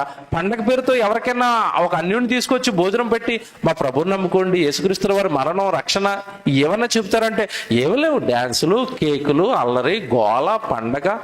చిచి. యేసుక్రీస్తుల వారి తీర్పు దినం ఉందా? అందరు ఎవరి సింహాసనం ముందు నిలబడాలి? యేసుక్రీస్తుల వారి సింహాసనం ముందు నిలబడాలి. ఈ పండుగ చేసుకున్న వాళ్ళు నిలబడతారు అక్కడ. ఆ యేసుక్రీస్తుల వారి కన్న కాలంలో యేసుక్రీస్తుల వారి కోసం బిడ్డను పోగొట్టుకున్న తల్లి నిలబడింది. రామాలో ఉన్న ఒక తల్లి. ఆ తల్లి ఏమంటది? నేను మీ ప్రభువుని నిలబెట్టడం కోసం, మీ ప్రభు కోసం మా ప్రాణాలు గుప్పట్లో పెట్టుకున్నాం, మా బిడ్డను బలిచ్చాం, కానీ నీ బిడ్డల్ని పండగ పెడుతూ నువ్వేమో డాన్సులు వేయించావన్నది అనుకోండి ఆ తల్లి. ఈ తల్లితో ఈ తల్లి పరిస్థితి ఏంటని అడుగుతున్నాను నేను. ఎస్తేరు నిలబడితే ఏం చెప్తారు? మోసే నిలబడితే ఏం చెప్తారు? ప్రవక్తలు నిలబడితే ఏం చెప్తారు? ఎంతమన్నావా మిమ్మల్ని? ఎగరమన్నావా మిమ్మల్ని? పండగ పేరుతో పాపాలు చేయమన్నావా మిమ్మల్ని అన్నారు అనుకోండి. వాళ్ళందరూ ఏం చెప్తారండి? సమాధానం ఏముంది? ఎందుకంటే విమర్శ దినమున శాపాదేశపు రాణి నిలబడుతుందని రాశాడు బైబిల్లో. నిలబడుతుందా? నిలబడుతుందట. ఎందుకు నిలబడుతుంది? నేను చాలా దూరం ప్రయాణం చేశాను సొలొమోను జ్ఞానం వినడానికి, మీరు కరీంనగర్లో మీటింగ్ పెట్టినా రాలేదని నిలబడడానికి ఆవిడ నిలబడుతుంది. మీరు అసలు రావట్లేదు దేవుడి దగ్గరికి అని చెప్పడానికి. ఎవరు దూర ప్రయాణం చేసిన ఆవిడే నిలబడితే తీర్పు తీర్చడానికి, మరి పసిబిడ్డలు పోగొట్టుకున్న వీళ్ళు పసిబిడ్డను చేతుల్లో పెట్టుకుని దేవుడు వెళ్ళిపోమన్నాడని రాత్రి వేళ 100 కిలోమీటర్లు ప్రయాణం చేసిన మరియమ్మ గారు వీళ్ళు నిలబడరా? మన మీద తీర్పరులుగా, మన మీద విమర్శకు వాళ్ళు నిలబడతారా? నిలబడరా? మీరు చెప్పండి. పిల్లరా, తెలియాలి కష్టం. రక్షణ ఊరకే రాలేదు. నువ్వు పొందుకున్న బైబిల్, నువ్వు చేతిలో ఉంటున్న బైబిల్ ఊరకనే రాలేదు. నువ్వు అనుభవిస్తున్న ఈ పరిశుద్ధత, పవిత్రత, అవి ఇవ్వడానికి వచ్చిన ప్రభువును నిలబెట్టడానికి చాలా మంది కన్నీళ్లు, జీవితం అంతా కన్నీళ్లు, వేదనలు. యేసుప్రభు ఎలా చేశాడు? యేసుప్రభు ఎలా జీవించాడు? హెబ్రీయులకు రాసిన పత్రిక 5వ అధ్యాయం 7వ వచనం తీయండి. హెబ్రీయులకు రాసిన పత్రిక 5వ అధ్యాయం 7వ వచనం త్వరగా.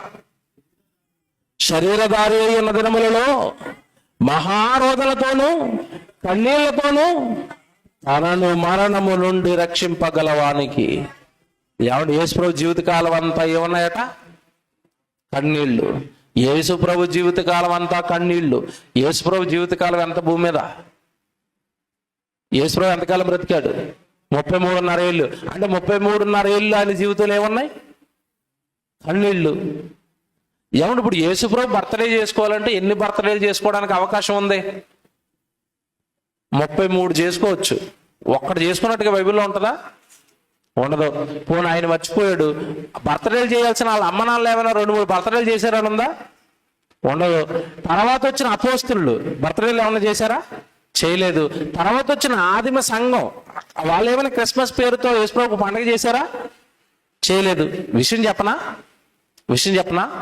వీళ్ళు ఎవ్వరూ పండగ చేయలేదు, కానీ వీళ్ళందరూ సువార్త చేశారా? చేశారు.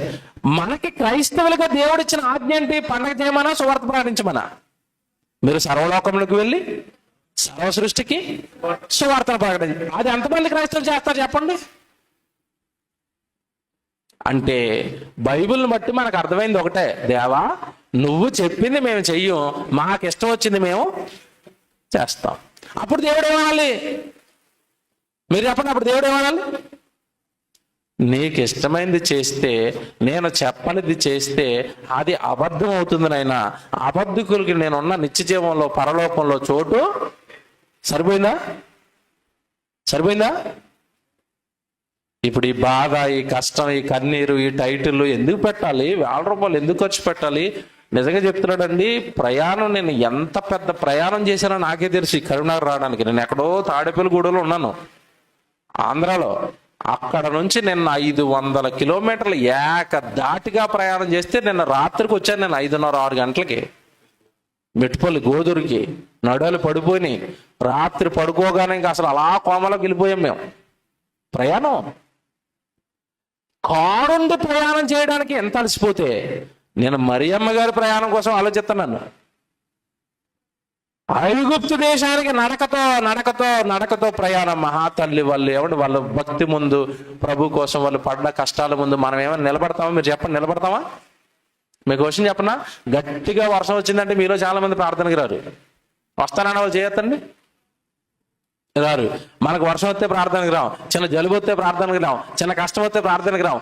అసలు మన కష్టాల ముందు వాళ్ళు పడుతున్న కష్టాలు ఒకసారి ఆలోచించండి. బైబిల్లో నేను ఇప్పటి వరకు చెప్పిన కష్టాలు, వేదనలు ప్రభు కోసం వాళ్ళు అనుభవిస్తున్నవి. పిల్లరా, భక్తి అనగానే పైన మూఢభక్తి అయింది, ఆచార భక్తి అయింది తప్ప లోతుగా లేఖనాలను బట్టి పుట్టిన విశ్వాసము, భక్తి ఈరోజు చాలా తక్కువ కనబడుతుందండి. చాలా తక్కువ కనబడుతుంది. పిల్లరా, ప్రభు జీవితకాలం అంతా ఏం చదువుకున్నారు ఇప్పుడు మీరు? కన్నీళ్ళు, వేదనలు, కష్టాలు, ఇవేనా కనపడ్డాయి ప్రభు జీవితం అంతా? అంటే అవే. క్రైస్తవులకి ఏం చెప్పాడు? అపోస్తల కార్యాలు 14వ అధ్యాయం 22వ వచనం చూడండి. మనల్ని ఏం చేయమంటున్నాడు? అపోస్తల కార్యాలు 14వ అధ్యాయం 22వ వచనం, శిష్యుల మనస్సులను దృఢపరిచి విశ్వాసమందు నిలకడగా ఉండవలెనని. ఏమండి, మనము అనేక శ్రమలను అనుభవించి మనము దేవుని రాజ్యములో ప్రవేశించాలి. మనం ఏం చేయమంటున్నాడు? మనల్ని ఏం చేయమంటున్నాడండి? ఏం అనుభవించమంటున్నాడు? అనేక శ్రమలు అనుభవించండి. మోషే గారిల శ్రమలు అనుభవించండి, ప్రవక్తల శ్రమలు అనుభవించండి, యేసుప్రభుల శ్రమలు అనుభవించండి, యేసుప్రభుని కన్న తల్లి మరియల శ్రమలు అనుభవించండి. బాగా వినండి, ఇవన్నీ తొలి శతాబ్దపు సంఘంలో మీరేం చేయాలి? శ్రమలు అనుభవించండి. అపోస్తుల శ్రమలు అనుభవించండి, ఆదిమ సంఘంలో శ్రమలు అనుభవించండి. మీరేటి సుఖాలేటి, పండగలేటి, గెంతటాలేటి, ఎగరటాలేటి? క్రైస్తవులకు సరిపోవు. యాకోబు గారు రాసిన పత్రిక 4వ అధ్యాయం, జాగ్రత్తగా రాసుకోండి. ఇది యాకోబు గారు రాసిన పత్రిక 4వ అధ్యాయం 8వ వచనం చదవండి బైబిల్లో. యాకోబు గారు రాసిన పత్రిక 4వ అధ్యాయం 8వ వచనం, దేవుని వద్దకు రండి, అప్పుడు ఆయన మీ వద్దకు వచ్చును. పాపులారా, మీ చేతులను శుభ్రం చేసుకునండి. ద్విమనస్కులారా, మీ హృదయములను పరిశుద్ధపరచు. ద్విమనస్కులు మీరు, 2 మనసులు మీవి. ఇటు దేవుడు కావాలి, అటు లోకం కావాలి. ఇటు దేవుడి దగ్గరకు వచ్చి ప్రార్థన అంటారు, అటు బయటికి వెళ్ళి డాన్సులు కావాలంటారు. ఇటు దేవుడు కావాలి, సంబరాలు కావాలి, దేవుడు కావాలి, పండగ కావాలి, దేవుడు కావాలి, ఆస్తులు కావాలి, దేవుడు కావాలి, లోకము కావాలి, దేవుడు కావాలి, బంగారము కావాలి. ఏంటిది? ద్విమనస్కులు అన్నాడు చూసారా? 2 మనసులతో ఉన్నారు మీరు. త్యాగలైన మీరు ధన్యులు అన్నాడు. భూమి మీద మీ కొరకు ధనమును కూర్చుకోవద్దు అన్నాడు. ఇవన్నీ యేసుప్రభు మాటలు. ఒకని కలిమి విస్తరించడం వల్ల వాడు జీవానికి మూలము కాదు అన్నాడు. ఇవన్నీ యేసుప్రభు మాటలే. ఇవన్నీ బైబిల్లో ఉంటాయి. మళ్ళా యేసుప్రభు దగ్గరకు వచ్చి అవి అడుగుతారు. ఆస్తులు ఇవ్వండి, ఇల్లులు ఇవ్వండి, పొలాలు ఇవ్వండి. అవి ఎందుకు అడుగుతున్నావు? ప్రభు వద్దా, వాక్యం వద్దా, సేవ వద్దా, త్యాగాలు వద్దా అంటే వద్దు. మనం ఏ మనసుతో ఉన్నాం తెలుసా? అంటే 2 మనసులతో ఉన్నవారులారా అన్నాడు. ద్విమనస్కులారా, ఎంత పెద్ద పదం తెలుసా అది? ద్విమనస్కులారా, మీ హృదయములను పరిశుద్ధపరచుకొనుడి. 9వ వచనం, వ్యాకుల పడుడి. అండర్లైన్ చేయండి. క్రైస్తవుడు ఏం చేయాలట? వ్యాకుల పడుడి. నెక్స్ట్, దుఃఖపడుడి, ఏడువుడి. మీ నవ్వు దుఃఖమునకును, మీ ఆనందము చింతకును మార్చుకొనుడి. ఇది బైబిల్లో ఉంటది. ఇది బైబిల్లో ఉంటది. మీ జీవితాలు బాగోలేదు, మీ హృదయాలలోకి ఇంకా ప్రభు సరిగా ప్రతిష్ఠింపబడలేదు, మీ కుటుంబం బాగోలేదు, మీ పిల్లలు బాగోలేదు, మీ చుట్టుపక్కల ఉన్న గ్రామం బాగోలేదు, మీ బంధువులు బాగోలేదు. అలాంటప్పుడు నువ్వు వ్యాకులు పడాలి కదా, దుఃఖపడాలి కదా, బాధపడాలి కదా. అయ్యో, నా కళ్ళ ముందు ఉన్నవాడండి సరైన సత్యంలో లేదండి, నరకానికి వెళ్ళిపోతాడండి, నా కొడుకు రక్షణ తీసుకోలేదండి, నా కూతురు రక్షణ తీసుకోలేదండి. వ్యాకుల పడి, దుఃఖపడి, బాధపడి వాళ్ళ మార్చుకోవడానికి ప్రార్థనలు చేసి, వాళ్ళు మార్చుకోవడానికి ఇలాంటి మంచి మంచి ప్రసంగాలు చెప్పించి ఆత్మల రక్షణలో కష్టపడవలసిన వాడు పండగల బాట పట్టాడు. ఈరోజు ఆనందించండి. మళ్ళా చెప్తున్నాడు, పండగ చేసుకోదంటలేదు, ఆనందించుడి. కానీ అక్కడ ఎవరు ఉండాలి? ప్రభువునందు ఆనందించుడి. మరలా చెప్పుదును, ప్రభువునందే ఆనందించండి. ఎప్పుడు ఎప్పుడు ఫిలిప్పీ 4:4 చదువుకోండి. ఎప్పుడు డిసెంబర్ 25 అని లేదు అక్కడ. ఎల్లప్పుడూ ప్రభువునందు. ఎల్లప్పుడు అంటే అర్థమైంది చెప్పాలి నాకు. ఎల్లప్పుడు అంటే ఎల్లప్పుడు అంటే ప్రతిరోజు అని. అంటే ఇప్పుడు పండుగ ఎప్పుడు చేయాలి మన క్రైస్తవుడు? పండుగ ఎప్పుడు చేయాలి? ప్రతిరోజు చేయాలి. ప్రతిరోజు చేయమని నువ్వు డేట్ పెట్టుకుని చేస్తున్నావు ఏంటి? ఎల్లప్పుడూ ప్రభువునందు ఆనందించండి. ఎవడు ఎల్లప్పుడూ ప్రభువును సంతోషపెట్టండి. ఆ ప్రభువుని నువ్వు సంతోషపెట్టిన ప్రతిరోజు నీకు పండగే. ఎప్పుడు ప్రభు సంతోషంగా ఉంటాడు? ఒక పాపి మార్పు విషయమై పరలోకంలో ఏం కలుగుతుంది? ఎక్కువ సందేశం. అంటే నువ్వు సువార్త చెప్పు, బాప్తిసం ఇయ్యి. ఆ బాప్తిసం ఇచ్చిన రోజు నీ తండ్రి ఆనందంగా ఉన్నాడు. ఆ రోజు నువ్వేం చేసుకోవచ్చు? పండుగ చేసుకో. ఆ రోజు వండుకో బిర్యానీ, ఆ రోజు వండుకో ఏమండి పిండి వంటలు, ఆ రోజు కట్ చేయి కేకు. దేవా నిన్ను సంతోషపెట్టాను, ఒక పాపను రక్షించానని, సువార్త చెప్పాను, సభ పెట్టానని. ఇవి ఉండవు. ప్రభువుని సంతోషపెట్టి మనం పండగ చేసుకుందాం అన్నది లేదు. మాకు బిర్యానీ, మా కేకులు, మాకు పండగ. పేరెవరిది? పేరెవరిదండి? యేసుక్రీస్తుది. యేసుక్రీస్తుది పుట్టినరోజట, బట్టలు ఇల్లు కొనుక్కుంటారట. యేసుక్రీస్తుది బర్త్డే అట, కేక్ ఇళ్ళు కోసుకుని తినేస్తారట. యేసుక్రీస్తుది బర్త్డే అట, మేకను వేసుకుని మటన్ 4 రకాలుగా వండుకుని తింటారట. మేక కాళ్ళు ఒకలాగా, తలకాయ ఒకలాగా, మటన్ ఒకలాగా. బర్త్డే అయింది, పీకల దాకా తినేసింది ఇల్లు. ఇదేం బర్త్డే అండి? ఇదేం పండుగ అండి? నీ కొడుకు బర్త్డే అంటే ఎవరు సంతోషంగా ఉండాలి? వాడు సంతోషంగా ఉండాలి. వాడిని బట్టల షాప్ తీసుకెళ్ళాలి, వాడికి నచ్చిన బట్టలు కొనాలి. వాడు ఏదైనా కేక్ కొనమంటే వాడికి నచ్చిన కేక్ కొనాలి. వాడు నాకు ఫ్రెండ్స్ ఉన్నారు చాక్లెట్లు పంచుకుంటానంటాడు, ఆ చాక్లెట్లు కొన్నాడికి ఇవ్వాలి. బర్త్డే ఎవరైతే వాళ్ళు సంతోషంగా ఉండాలి. ఇప్పుడు డిసెంబర్ 25 బర్త్డే ఎవరిది అంటున్నారు? యేసుప్రభుది. సంతోషాలు ఎవరికి ఉండాలి మరి? యేసుప్రభుకి. ఆయన ఎప్పుడు సంతోషపడతాడు? నువ్వు ఒక పాపిని మారితే అవి చెయ్యి, మేము డాన్సులు వేస్తాం. మీకు అర్థమైందా మేము ఎందుకు ఇంతలా బాధపడుతున్నామో? కనుక ప్రియులరా, సత్యానికి విరోధులుగా మారకండి.